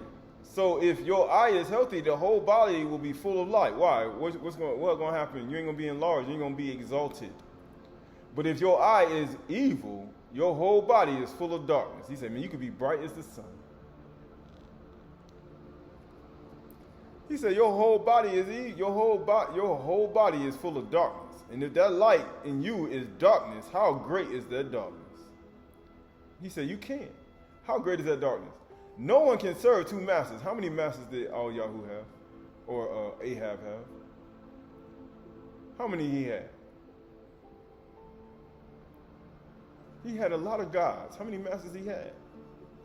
You can't serve two gods with Yahuwah.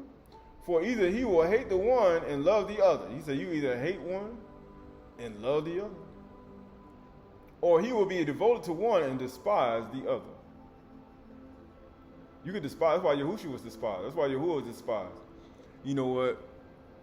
Yahuwah be punishing people. He be taking people down when they do wrong.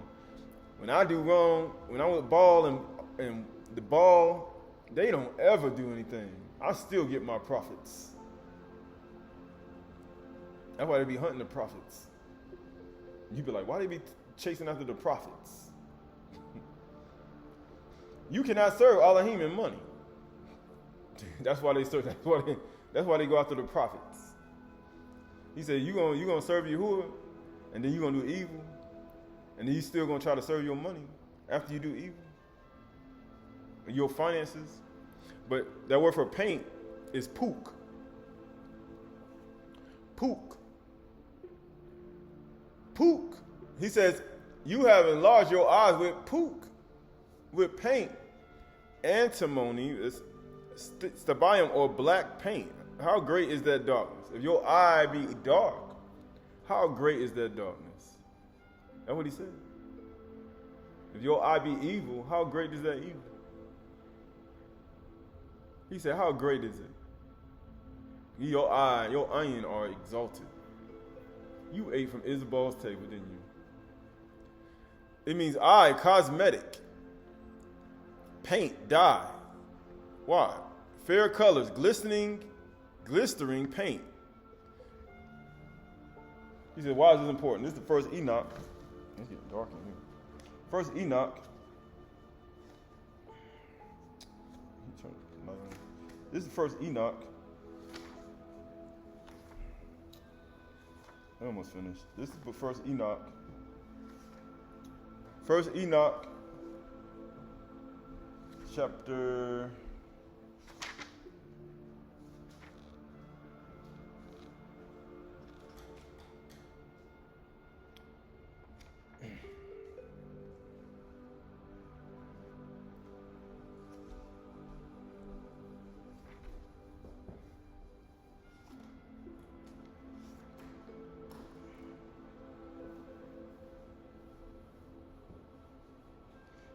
8. Yeah, so this is First Enoch chapter 8, Pseudepigrapha, volume 1, chapter 8 and verse 1.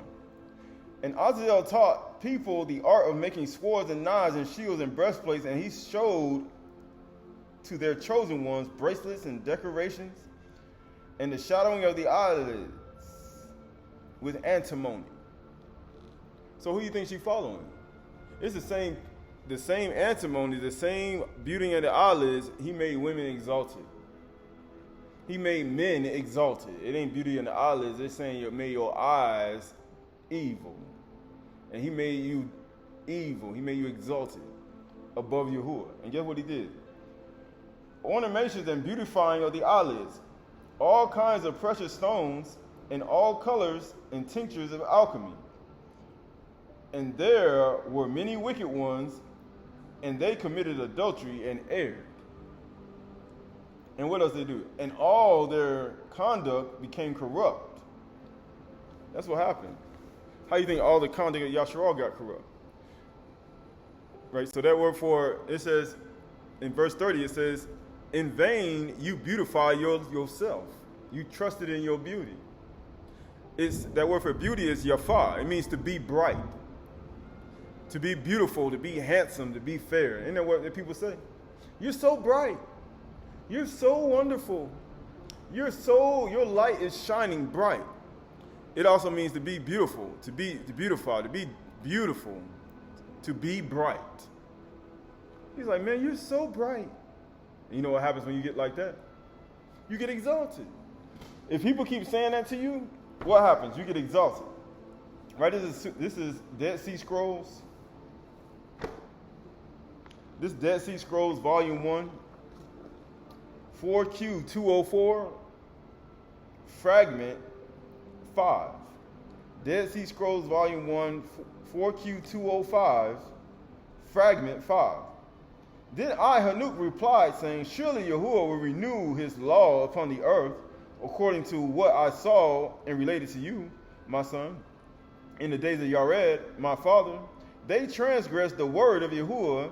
They sinned and transgressed, and they changed their nature to go unto women and sin with them.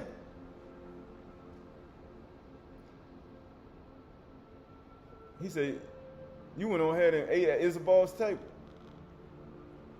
And she sinned with them. They married some of them who gave birth to creatures not like the spirits, but made of flesh. There will be great anger and flood over the earth, and there will be a great devastation for a year.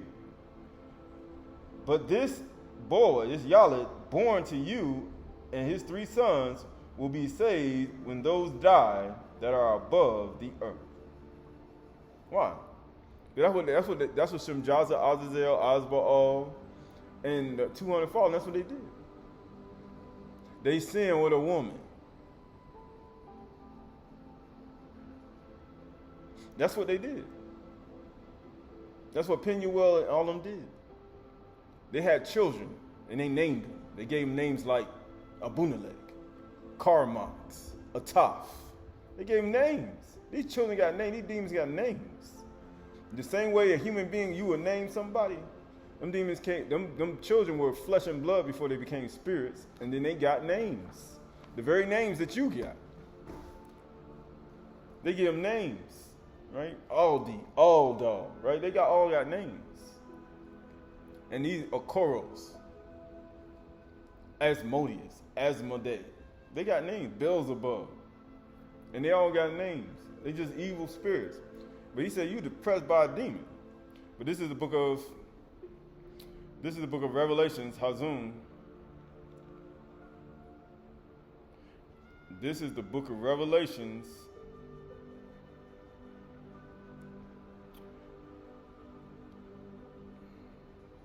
He said, why he did all that? It's for a reason. Right, this is the book of Revelations, Hazum, chapter 2, in chapter 2, verse 4.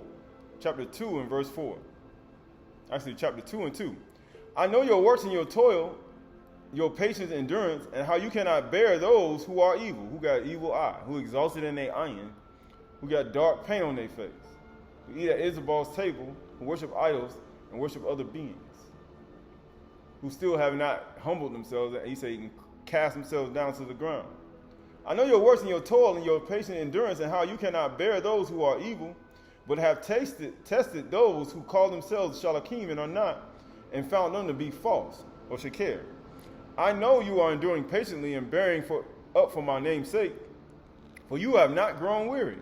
But I have this against you, that you abandoned the love you had at first. Remember therefore where you have fallen, and repent. You got to fall. What happened to Isabel? They threw her down. She fell from the top of that place.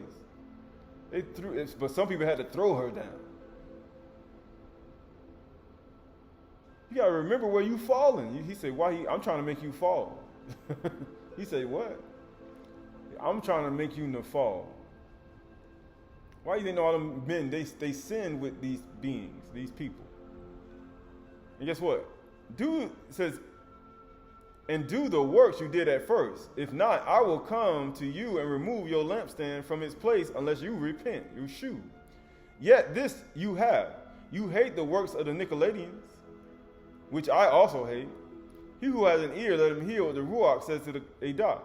To the one who conquers, I will grant to eat from the tree of life, which is of paradise and of Elohim.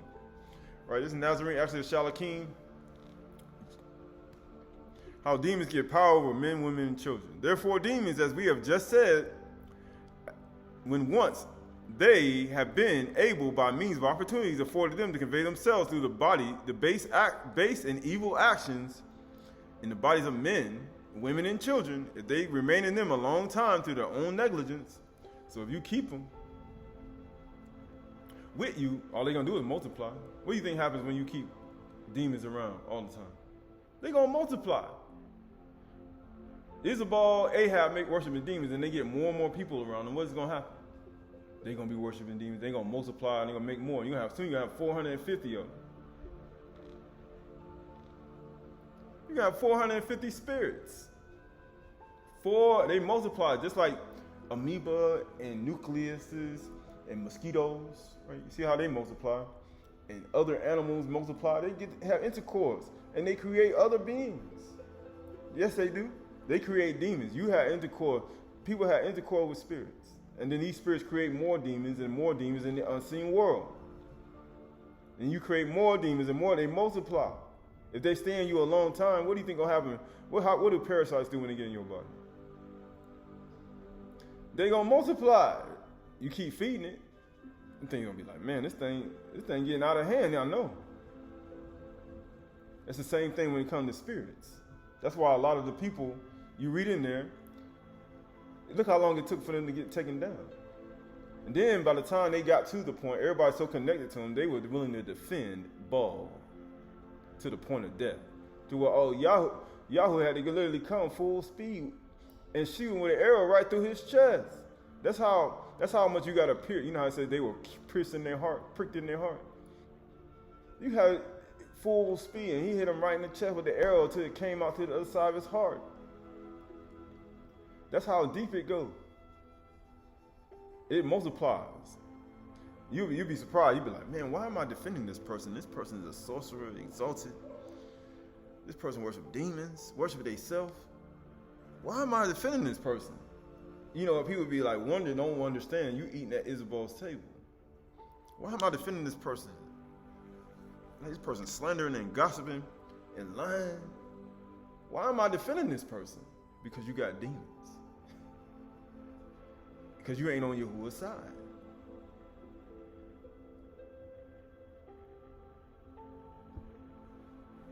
That's why.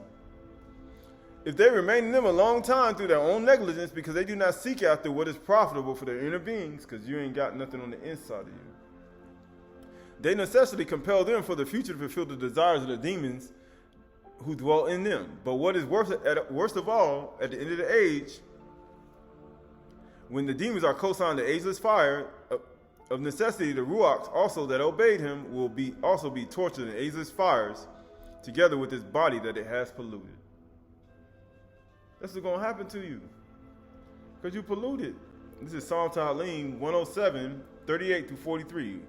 By his blessings they multiply greatly, and he does not let their livestock diminish. When they are diminished and brought low through oppression, evil, and sorrow, he pours contempt on princes and makes them wander in trackless wastes. And guess what? But he raises up the needy out of their affliction and makes their families like flocks. The upright see it and are glad, and all the wickedness shuts its mouth. He said, you shut your mouth. Why? Because after he raises up the needy out of his affliction and makes their families like flocks, the upright see it and are glad, and all the wickedness shuts its mouth. Why? All the demons shut up.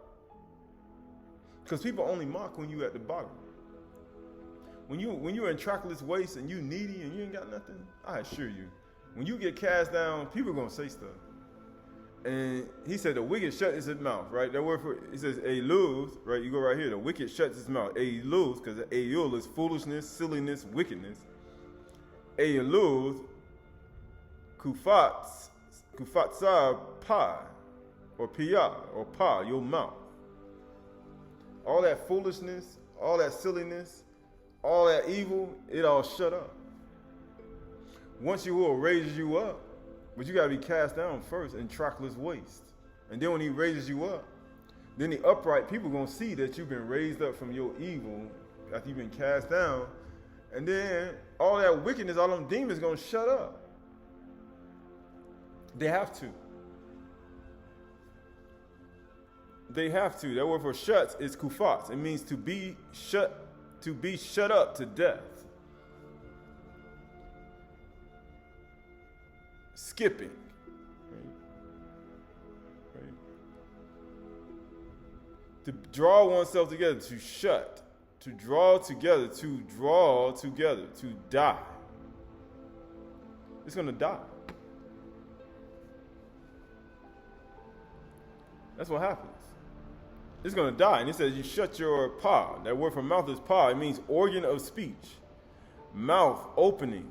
You're going to shut your mouth. Extremely in. It says edge, poured. It says blowing, mouth, speech. You're going to shut up. Why do you think Yahuwah was saying that? Is it peace?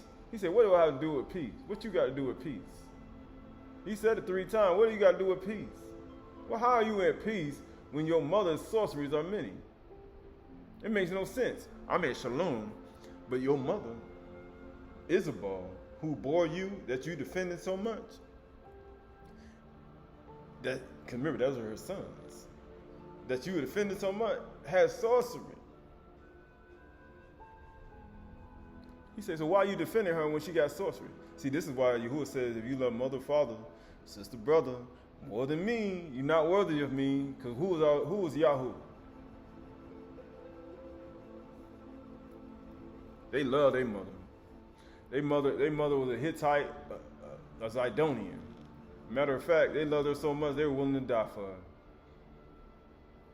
even though she was a sorcerer. He said, your mother's sorceries are many, and Yahuwah going to be swift witness against the sorcerers. Real quick. And people say, why? Because of the things they do. This is 1 Enoch chapter 95, 1 through 7.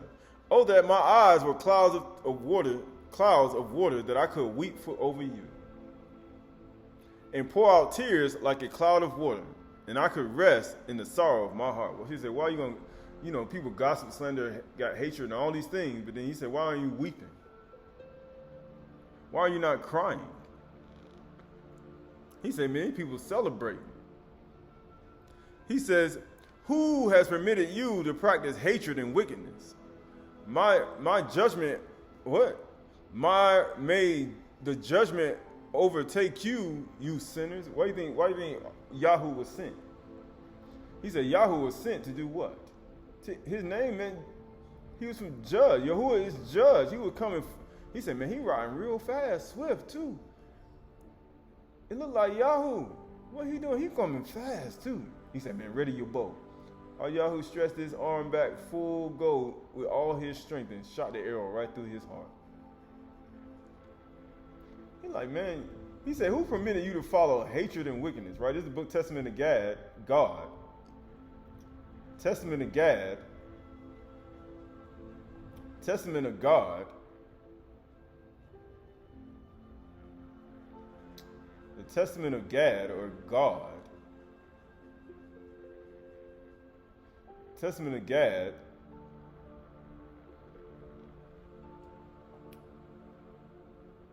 Here we go. Testament of Gad, chapter 1 and verse 15.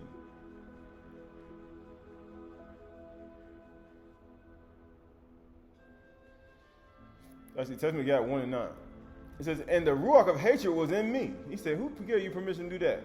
And I wish that not to either hear of Yahushua with the ears or see him with the eyes. He said, who gave you permission to do that? Demons. Because he rebuked us to our faces. You are your father's sake. Throw her down. You know how it is. That's what he told them to do. And they threw her down. Throw him down, because he can be a man too. Because he rebuked us to our face, saying that we were eating the flock without Yahudy, right? Going to verse 16. Whosoever ate, going to verse 15. And now, my children, hearken to my words of the truth to work righteousness, that the law of the Most High Yahuwah, and go not astray through the ruach of hatred. For it is evil in all the doings of men and women. Whatsoever a man doeth, a hater abomineth him.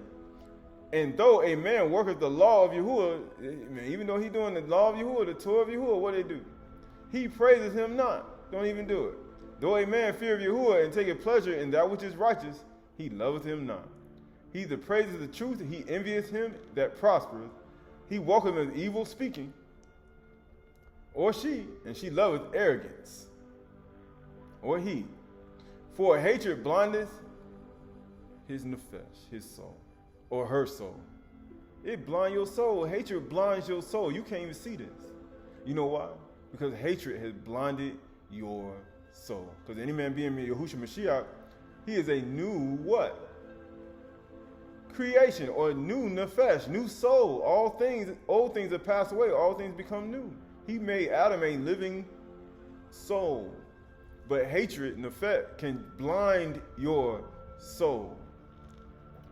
As I also then looked at Yusuf. Be therefore my children of hatred, for it worketh with lawlessness. Even as Yahuwah himself. And when you got hatred, you're going to gossip, slander, lie. Swindle extort, man. When you get surrounded, you're going to be throwing things away. You're going to be trying to change your story up, your words. You're going to have to tell a lie on top of a lie, another lie, another lie on top of another lie, and make the other lie not look that bad.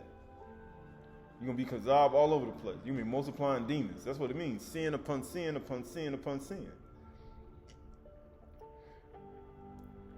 So here we go, verse 20. For if a brother stumbles, it delighteth immediately to proclaim it to all men. Right, he said, man, you done made a whole skit on it. Right, and gathered yourself together a whole company of Baal worshipers. You done got exalted in your heart and your mind. And it's urgent that he should be judged for it, man. Hoping that that person be judged. And be punished and be put to death. You know what people do? You get all these people to join with you, and then they start commenting. I hope you die. I pray to Yahuwah that something happened to you. And you know what happens? Now the ruach of hatred starting to show itself. Oh, and the demons are multiplying like gremlins. You ever seen gremlins that throw the water on them? Now the demons multiplying. Verse 22. For the hatred worketh with envy also against them that prosper. So long as it heareth and seeth their success, it always languishes. Verse 24. For the ruach of hatred worketh together with Shaitan, Satan, through hastiness of spirit. They go and move real fast. Why are you moving that quick forward? In all things to men's death. But the ruach of love worketh together with the law, the Torah of Elohim, and long suffering to the salvation of men. Therefore hatred is evil, for it constantly mateth with which means if it mates with lying, what is lying and hatred creating? More demons. So you got hatred and it mates with lying, and then it comes out of your mouth and creates more demons. Then other people get infected and they create more demons because they got the same hatred and lying in them. Then they start multiplying, creating more demons. To the point where you got like maybe, now you see why David said, I will not be afraid of 10,000 that set themselves against me. Because, you know, one person can create 10,000 demons. How do you think all the house of Saul was out against Daud? One person can create 10,000 demons. He said, I ain't going to be afraid of 10,000 set themselves against me. Because you need to understand, when they start mating with lying and hatred, what do you think going to happen? Speaking against the truth. How many people in Yasharal spoke against the truth when they're not being walking around? How many prophets did Isabel kill? And how many? And it make it small things to be great. Man, they'll turn one small little thing, a simple mistake, and make it into this huge thing. Man, it was only that small. It wasn't even that big. It was only the click of a button. But guess what? Now it became to something great. And you know what happens when you become great? Your eyelids get exalted, and you put pook on your face. Then you start to make yourself look like you something, and your eyelids are lifted up, and now your eyes become dark, and you become evil. And then what happens after that? Then you become darkness. It says, and it makes small things to be great and causes the light to be darkness. Your iron now went from light to darkness. And now your eyes are lifted up, your iron. And now you're eating at Isabel's table. And the more you eat from it, the more you're going to be going through tribulation, and something might end up happening. Yahuwah is prayer and hope. Even Yahushua, why do you think Yahushua made intercession for us? He was like, man, I told you, nobody can last 80 days. You know how people say they like Mashah? I'm going to see you do it. You ain't Mashah. That's why I say ain't no man like Mashah, right? You know what they say? Well, you know how it is. There's no way in the world you can last 80 days. I'm going to do that another 80 and another, no. Some people can't even do 2 without complaining. And it makes small things to be great and causes light to be darkness. That's what it does. And calleth the sweet bitter. And teaches slander. And then they start slandering with their eyelids lifted up, their face painted. Their eyelids lifted up, they exalted in their heart and mind, they trusting in their beauty, and then guess what happens? They start slandering. And guess what it's gonna do? And kindle the wrath. Who you think who they kindling the wrath with? The person they slandering, the person they lying on. Who you think? And the wrath of Yahuwah and the anger of Yahuwah is kindled against you. And guess what? And stirreth up war. Why do you think Yahoo came at them full speed? With an arrow, with a bow and arrow, and shot him right in the heart. And violence and all covetousness. It filleth the heart with evils and devilish poison. How many people you think infected? None. These things, therefore, I say to you by experience, my children, that you may drive forth hatred, which is of Satan, Shaitan, and cleave to the love of Elohim. Righteousness casts out hatred. Humility destroys envy. Humility destroys envy. So how you got humility when you got the ruach of hatred? Which means hatred has blinded your soul because you think you humble and you got hatred and lying and slander and devilish poison that you passing to other people. So therefore, hatred has blinded your soul. Verse 28, for he that is just and humble is ashamed to do what is unjust.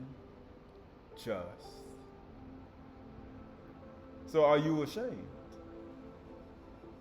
Being reproved, not of another. Remember I was telling you, you got to be a willing sacrifice? Was Isabel a willing sacrifice? No, they had to throw her down. Two witnesses had to throw her down to the ground in order for her to be destroyed. But he says, for he that is just and humble is ashamed to do what is unjust, being reproved not of another, but of his own heart. Has this pricked your heart yet? It has to cut you to your heart. Why Yahoo shot that man? He's like, your mother has sorceries. And there are many. He's like, what are you talking about peace for? Shalom. Peace. There is no peace, saith Yahuwah to the wicked. That's what Yeshayahu would tell you. He said, Yeshayahu said that. Yeah, he said that.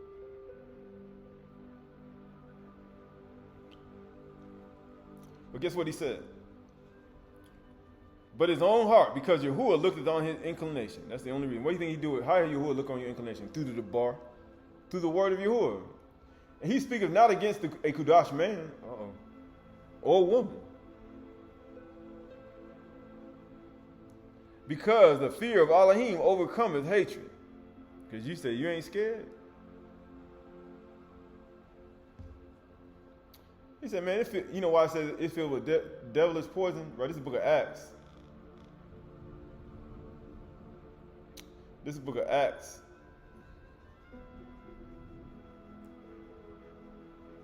People say, what does this got to do with anything? Because everything got to do with everything.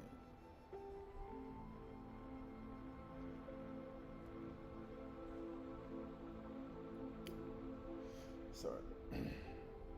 It's the book of Acts. Let's finish.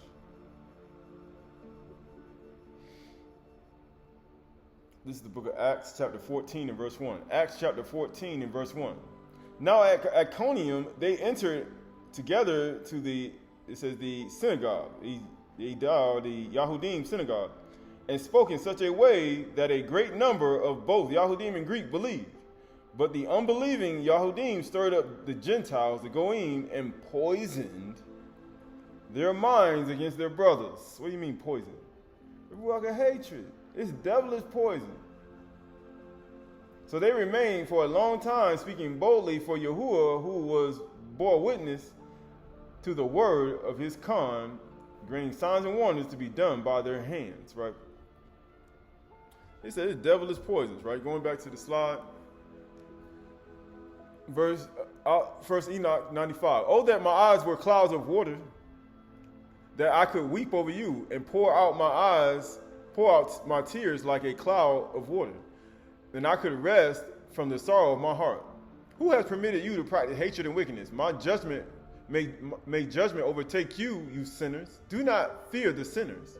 Who are righteous? For Yahuwah your Elohim will give them into your hands again, that you may pass judgment over them as you desire. Why? Because the Qahalath ain't gonna judge the world, not sit there and praise Isabel and with slander and gossip and lying. No, and mating with demons. Then you all mating with it. No. Woe to you who repay evil to your neighbor. Uh-oh. There it is, right? Actually, go to verse 4. Woe to you who pronounce curses that you cannot be loosened.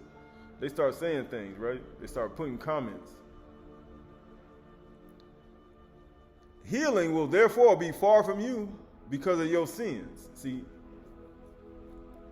all these are a part of it. Woe to you who repay evil to your neighbor, for you will be repaid according to your deeds. He said, we're going to pay you. So it's just better to say, you know what? That's not, it was really small. It's not really that big. But when you exalted, when you got that puka, when you got puka and you follow Azazel, and you start following after his teaching. Remember I was telling you, you could be talking to the daughter of Azazel. You see what Athabal's daughter did. You could be talking to her. A son of Penuel, a son of some Jazza. You could be talking to these demons. A daughter of Lilith, a daughter of Koros, a Toph, or Karmox, or Carmarian. You don't want to mess with Carmarian. But all these are part of these demons. And they all follow these same beings that fell from Shamayim, that had intercourse with married women and fornication and created children. And those children that you have today that are made from adultery and fornication, if they don't repent, I assure you have born a demon. If they don't repent. or you don't repent, or somebody don't repent. Somebody got to repent. So everybody, Yahushua say what? When he come in the house, he said, I ain't come to bring peace. I can't even bring sword. Why you think Yahoo said what? Is it peace? Then he said that, I have not come to bring peace, but a sword. Right? You know how he said, think not. Right? You know what Yahushua said? Right? So this is the book of, and he said, why he said that? Because this is the whole point of this thing. Right? This is think not. Right? This is the book of Matthew chapter 10 and verse 34. Matthew chapter 10 verse 34. Matthew chapter 10 verse 34. Do not think that I am come to bring shalom on earth. Why do you think Yahoo was riding real furiously? He was riding hard. He's like, man, he riding real fast, ain't he? Imagine somebody riding in the car at full speed. He's like, man, he coming real quick. Right to the land of Nebuchadnezzar. He said, is it peace? He said, what do I have to do with peace? Is it peace? What do I have to do with peace? Is it peace, my brother? What do I have to do with peace when your mother, what? Sorceries are many. Uh-oh. And he took an arrow and he stuck that man right in the heart. This is Matthew chapter 10, verse 34. Do not think that I am come to bring shalom on the earth. When Yahushua come back here, you're going to be like, is it peace, Yahushua Mashiach? Is it peace? No. He not coming to bring no peace when he come back here. He going to be a swift. You better not be no sorcerer, no slander. You better not oppress the man of their wages. You better not be no adulterer. You better not be plotting and scheming on nobody when he on his way back here. You better not. You see what happened when they plotted scheme against Nebuchadnezzar. So what do you think he gonna do? Do not think I have come to bring peace. I have not come to bring shalom, but a sword. For I have come to set a man against his father, and a daughter against her mother, and a daughter-in-law against her mother-in-law. Who is on Yahu's side? Remember what Yahoo said? He said, who was on his side? He said, are you on my side? And a person's enemies would be those of his own household. He said, are you on Yahuwah's side? Or not? Whosoever loves father or mother more than me is not worthy of me. So you're going to talk about peace to me, and your mother has sorceries, and they are many. So therefore, who do you love? Are you for sure? Who do you love? Are you for sure? Whosoever loves father and mother more than me is not worthy of me, and whosoever loves son and daughter more than me is not worthy of me. Did Bathsheba love Shalom? Yeah. They did. But you see his older brother though. The people you connected to. So say if all your whole family connected to Isabel and eat at Isabel's table. And they all eat from Israel, and they all exalted in their heart and their mind. Their eyelids all dark. And they all eat from her table, and they just like them. And they defending them. What you gonna do? Then you got a decision to make. Either you go along with everything they do, or you gotta do something.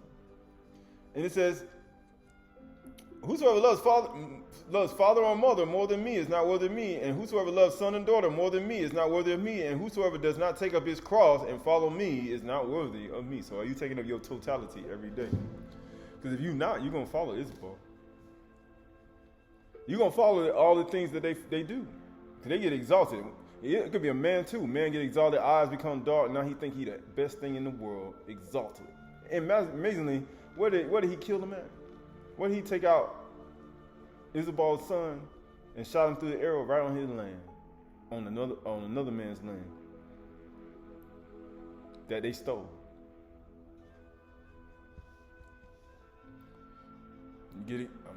He says, whosoever finds his life will lose it, and whosoever loses his life for my sake will find it.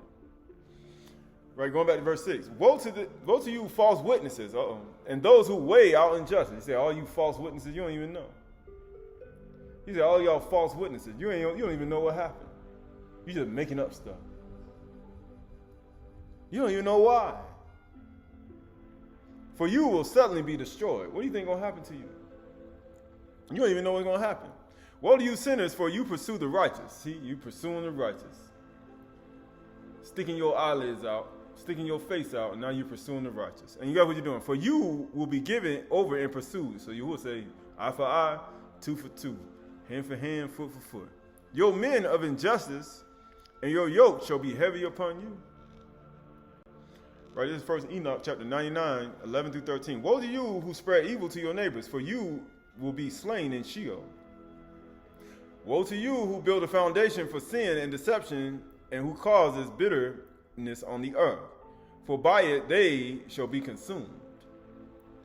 Woe to you who build your houses on the labor of another, and whose building material is nothing but bricks and stone of sin. You using other people's material to build your house, to make yourself get exalted, to make yourself look like you somebody, and you don't even care. I tell you, you will have no shalom. What do I got to do with shalom? With Yahoo, like, hold on. You on Nailbush land. Peace. Is it peace? What have I to do with peace? Is it peace, my brother? Your mother had sorceries are many. You know who your mother is. This is Dead Sea Scrolls, column 4, Q 257. These are the paths in the world, enlighten the heart of Adam. Straighten out in front of him all the paths of true justice, and establish in his heart respect for the precepts of Elohim and the Ruach of meekness, of patience and compassion, eternal goodness, intelligence, understanding, potent wisdom is trust in all of these of Elohim and depends on his abundant mercy, a Ruach of knowledge and plans of all plans of action, of enthusiasm, decrees of justice, and set apart plans with firm purpose, of generous compassion with all the sons of truth, of magnificent purity which detest all unclean idols, of careful behavior and wisdom concerning everything. You think people do operate in wisdom in everything now? No. They just move real fast and they don't even know that you just did so. Of concealment concerning the truths of the mysteries of knowledge. These are the foundations of the Ruach of the sons of truth in the world. And the reward of those who walk in it will be healing. But if you spare evil to your neighbor, he said, you will never have no healing or peace.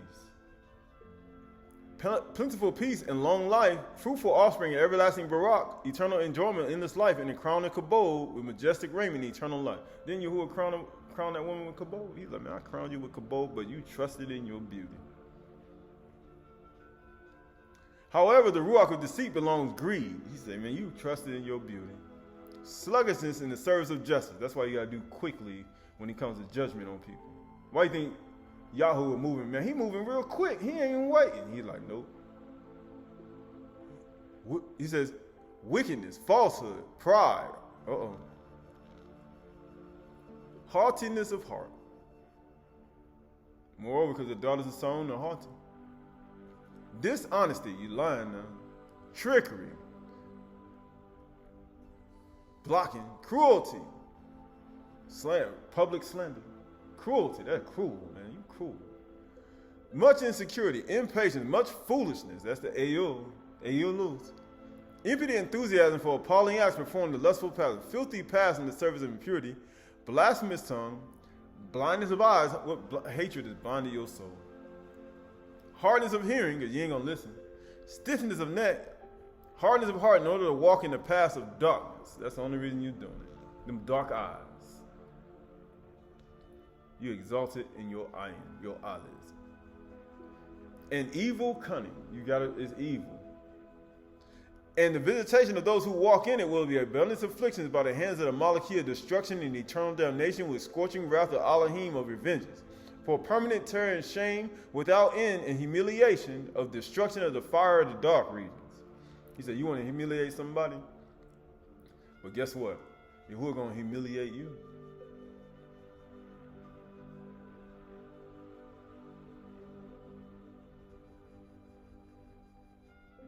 And all the ages of the generation, they shall spend in bitter weeping and harsh evils in the abyss of the darkness until destruction. You want to stand that evil eye?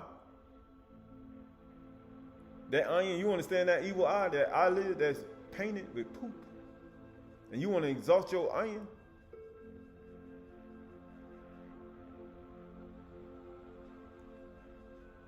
You want to keep doing that? Without there being a remnant or survival for them. Do you really want to do that? How many people you think he's going to let live? None of them. Sirach 15, 11 through 20. Say not thou, it is through Yahuwah that I fell away. Don't do it. For thou oughtest not to do the things he hateth. Say not thou, he causes me to err, for he have no need for a sinful man or woman.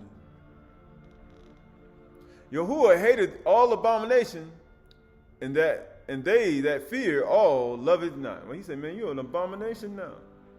After you did all that, you painted your iron. He said, you don't got exalted. He said, man, no. I used to think you were good in the book of Qahalath 16. Man, you were beautiful. I gave you a crown and man, you were beautiful. But then now you become an abomination now.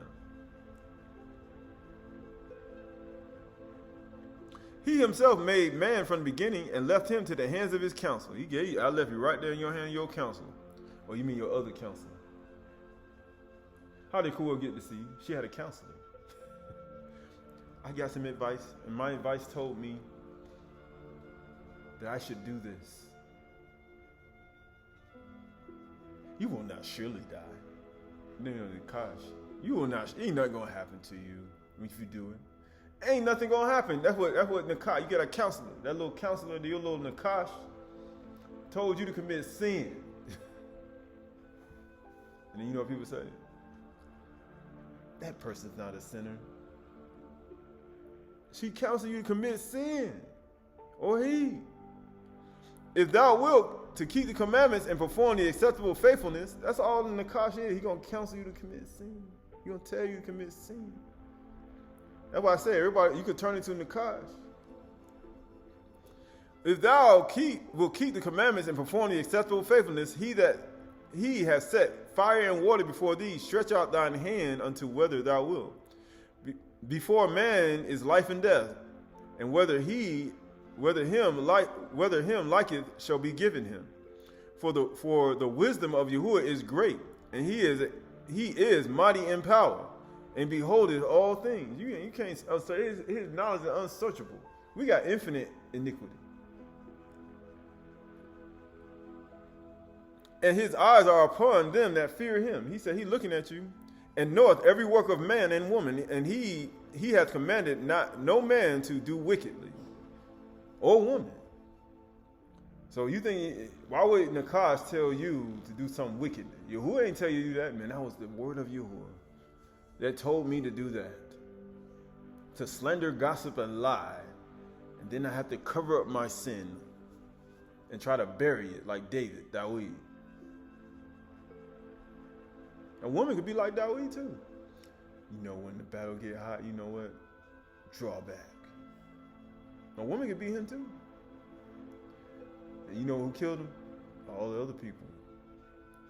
It wasn't her that killed him. It was all the other people who killed him.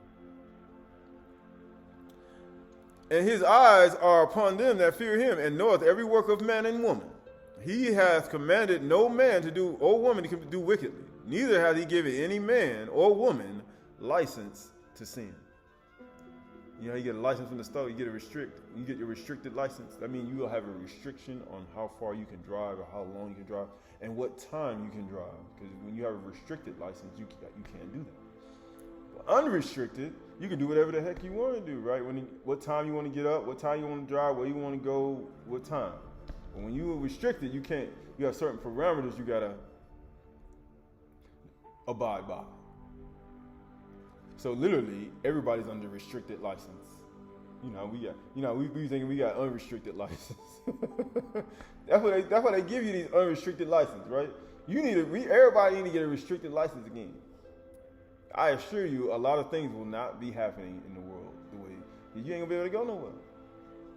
I have a restricted license. When I have a restricted license, I can't go nowhere. You be like, it's past 5 o'clock. You can't get on that road. You got a restricted license. How old are you again? You need to get a restricted license, and you need to put it in your wallet. I'm gonna cut up there. No, you need to keep that to remind you where you came from. Because you need a restricted license to remind you where you came from. And he be like, man, I need to go back to this license. Because ever since I got that unrestricted license, I've been drunk driving recklessly. I'm going to flip my car over. Road rage. Ever since I got that unrestricted license, I've been doing all type of sin, right? Speeding tickets, running stop signs, right? When you got a restricted license, you can't do that. Ain't that what people do? Proverbs 19:3. When a man Adam's folly or Aydah brings his way to ruin, his heart rages against Yahuwah. That's what's gonna happen. He said you ain't gonna have no quiet in your heart. Because the demons ain't gonna shut its mouth. Remember we talked about all wickedness, Aydah shuts his mouth. The demons, your mind ain't gonna be quiet because your demons gonna be raging against Yahuwah inside of your body. In your mind. It said it bring your way to ruin. That word for ruin is salaf. It means to twist, to pervert, to distort, to overturn, to ruin, to subvert, to turn upside down, to pervert, to wrench, to subvert, to overthrow. That's what's going to happen to you. You're going to get it twisted in your consciousness. You be like, man, why is that person doing all that?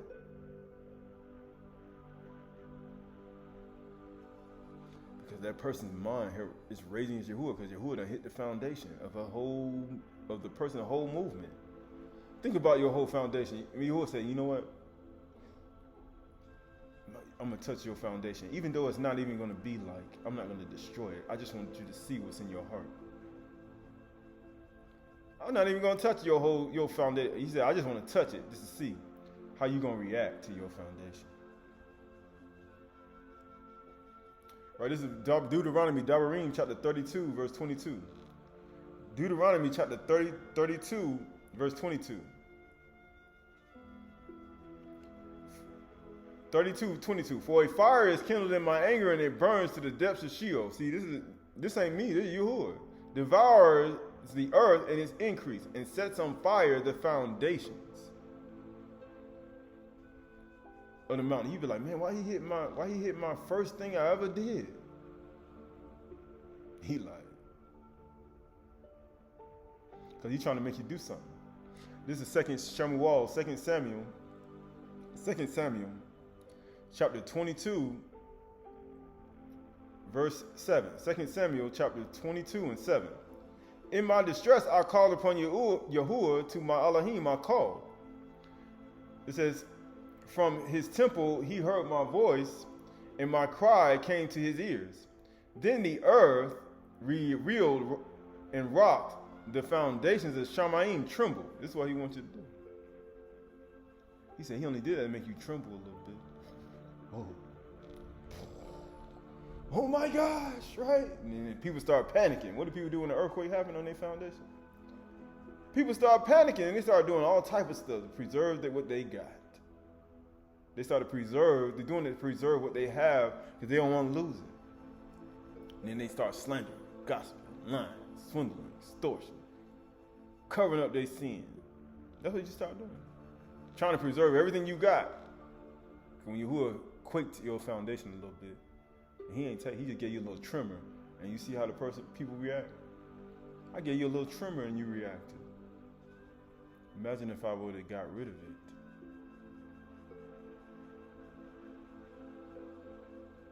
Then the earth reeled and rocked, and the foundation of the Chany'shy trembled and he quaked because he was angry. He said, you did that on purpose. He said, I ain't do nothing. That's a false accusation. Why would Yahuwah allow these things to happen? Smoke went up from his nostrils, and devouring fire from his mouth, glowing coals flamed forth from him. But guess what he did?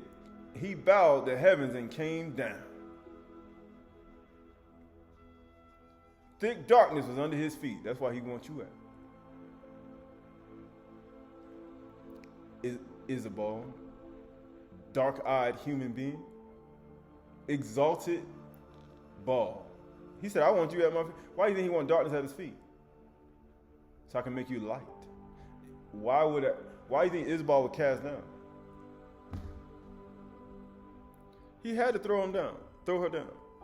Right, this is the book, that word for rages. It says, when a man or woman, folly, Elu, brings his way to ruin, his heart rages. That word for rages is safar. To be sad, to be raw, to be out of humor, to be sad looking, to be angry, to be boiled up, to be raw, right? He said, man, that ain't me. He said, that ain't me. What happened? Yeah. Right, so this is Qahalath, Ecclesiastes chapter 7, verse 14. That happened. I know why that happened. I'm not even going back. Qahalath chapter 7, verse 14. In the day of prosperity, be joyful. But in the day of adversity, consider. Why? Because you're going to boil up. When you start raising your Yahuwah, you're going to boil up. And Yahuwah done made you fall down to the ground. In the day of prosperity, be good.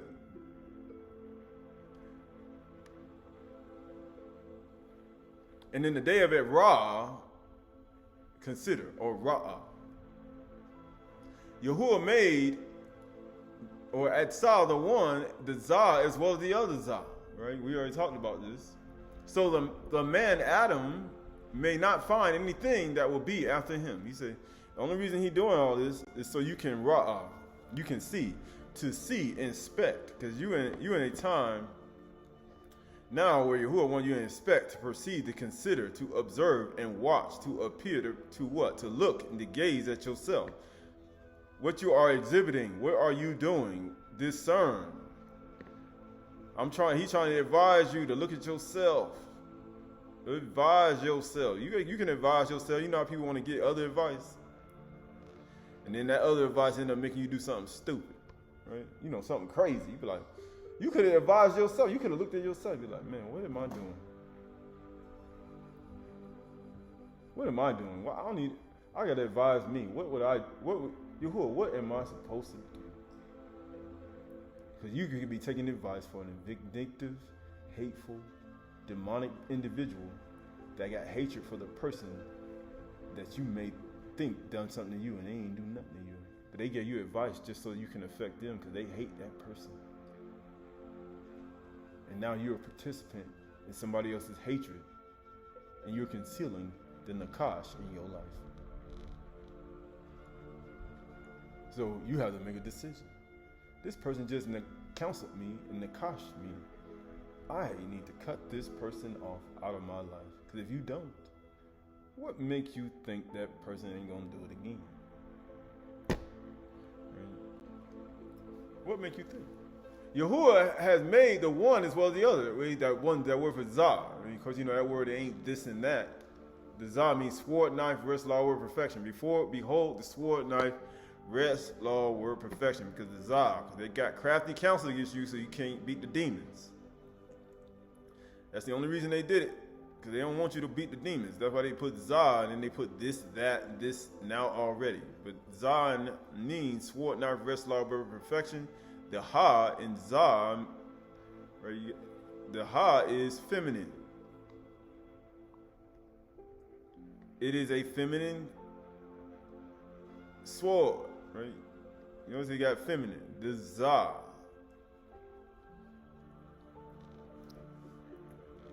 Sword, knife, wrest, law, word, perfection.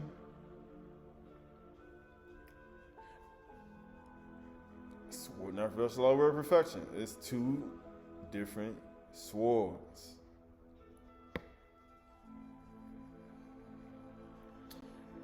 Right? That word for it says, Yahuwah has made the one as well as the other. That word for well is lamathar. It means to what? Right next to each other.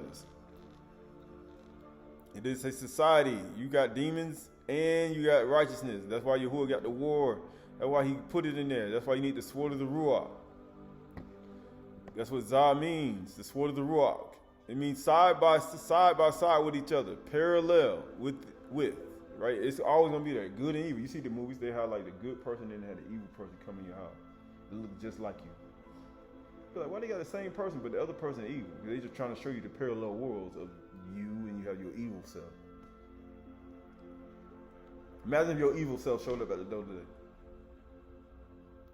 Imagine evil you showed up at the door and said, and then you literally saw a physical image of your evil self walk at the door. What would you do?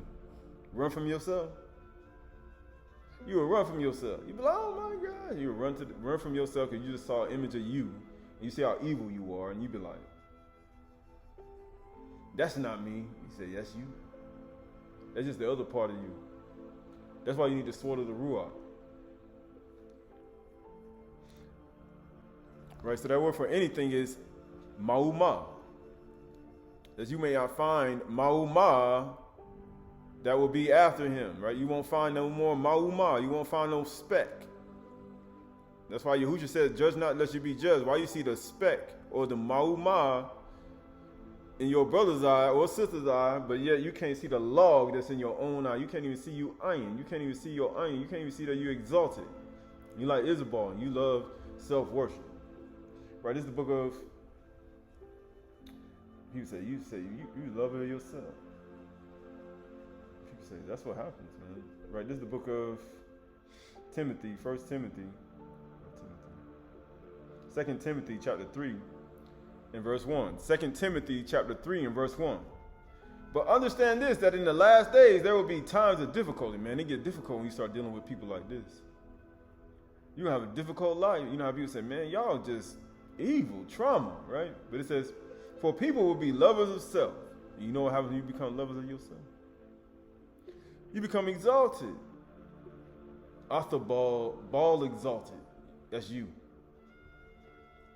Lovers of money. Like, I need to get that revenue. Proud. Now you too proud. Now, so proud now. Then you become arrogant. Now you don't want to become arrogant because Yahuwah hate that. You shouldn't do the things Yahuwah hate. Abusive. Now you're abusing somebody else and then making other people abuse. Disobedient to parents. Ungrateful. Not Chhdsh. Heartless. Now you become a heartless individual. Now you start blocking people. Unappeasable. Slanderous. Now you're slandering. Without self-control. Emotional. Making decisions. Brutal. Not loving good. Treacherous, reckless, swollen with conceit. Now you're swollen with conceit because you're exalted. Lovers of pleasure rather than lovers of Elohim, having the appearance of godliness or kindness, because that's what godliness is, concede, but denying its power. Avoid such people. But you know what people do? Join hand in hand. Psalms 85, 8 through 13. Let me hear what all Yahuwah will speak. For he will speak shalom to his people, to his chesed, his kind ones. But let not them turn back to folly or kasaf. Surely his salvation, or Yasha, is near to those who fear him, and the kabod may dwell in the land. Steadfast love, or chesed, and faithfulness, amath, meet, or kindness and truth, meet. And sadak and shalom kiss each other. Faithfulness, or amath, truth springs up from the ground, and righteousness, sadak, looks down from the sky, from Shamayim. Yes, Yahuwah will give what is good, and our land will yield its increase. Righteousness will go before him and make his footsteps a way. Right? Because that word for folly is kislah. It means confidence. You're going to have confidence in your what?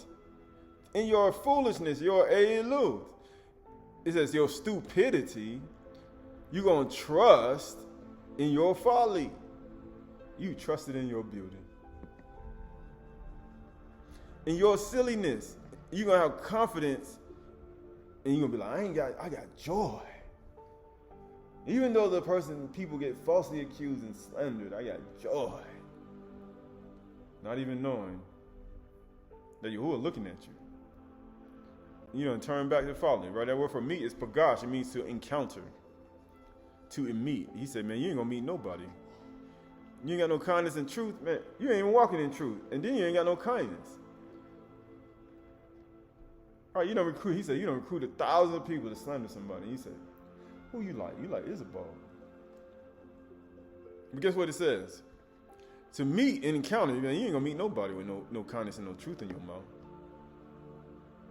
I assure you that. Nobody want to meet you. He's like, man, I want to meet. He said, definitely, righteousness and peace kiss each other. Ain't nobody want to greet you. It mean nashak. It mean to kiss, to equip the attachment, to be equipped, to touch gently. Ain't nobody going to touch you gently either. This Master Proverbs 21 through 24. Whosoever pursues righteousness and kindness will find life and honor. A wise man scales a city of the mighty and brings down the stronghold in which they trust. You trusted in your beauty.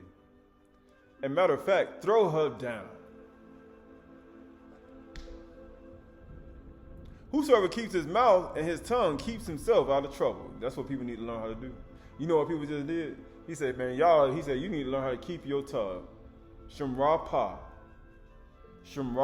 Put a guard over my mouth. Maybe we read that.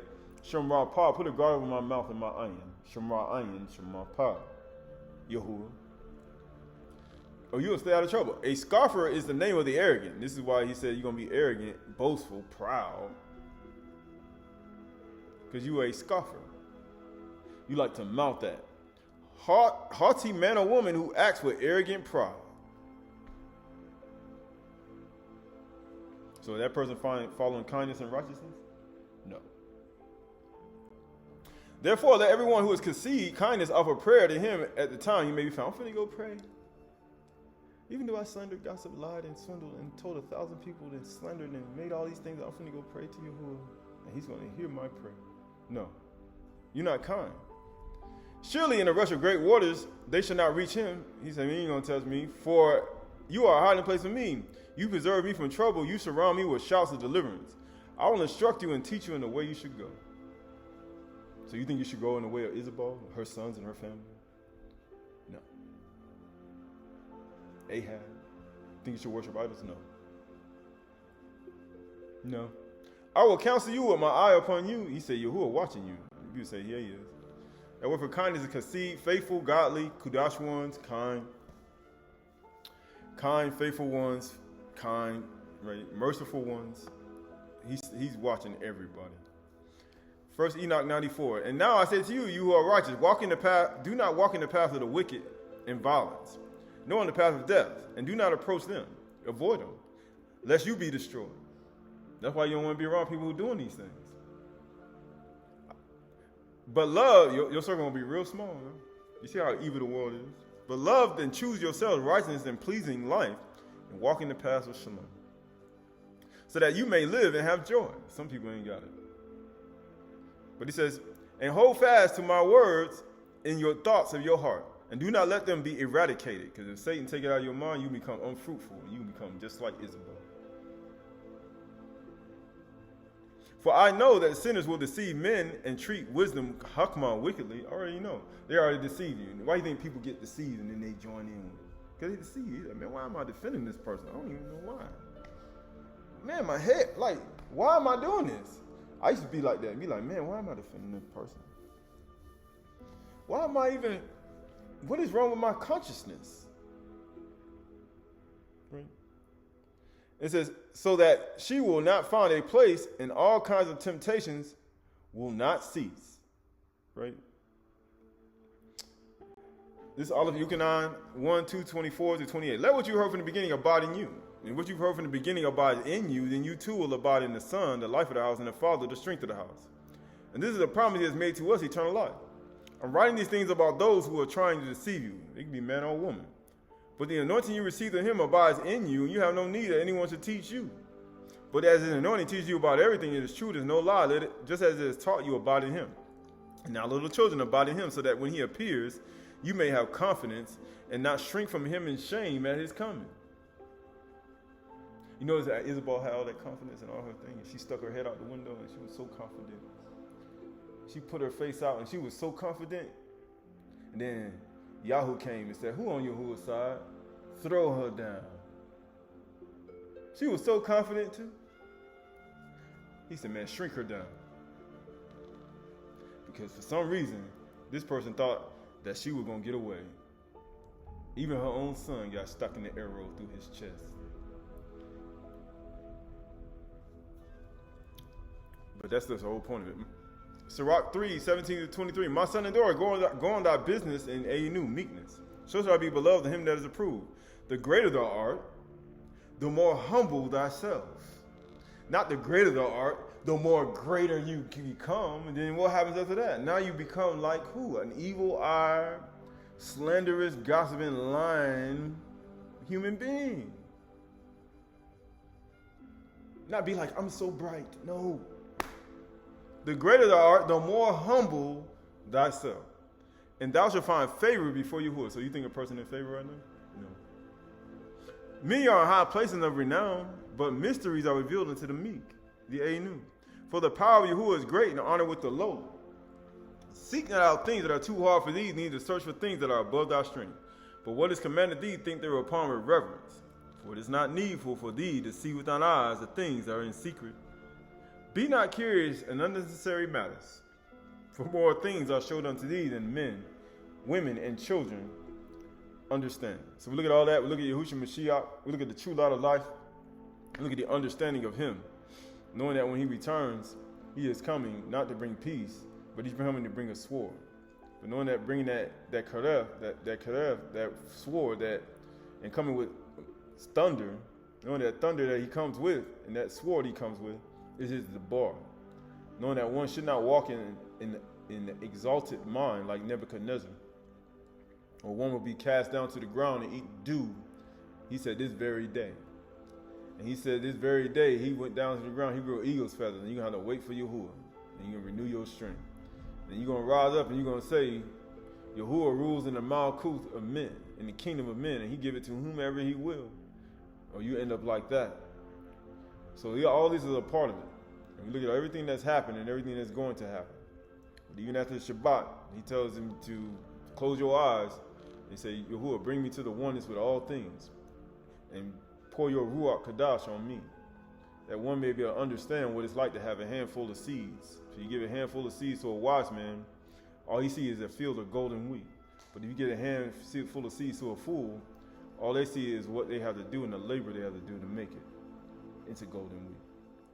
But if your eye be full of hatred and wickedness and evil, so shall you be chained with pain and suffering.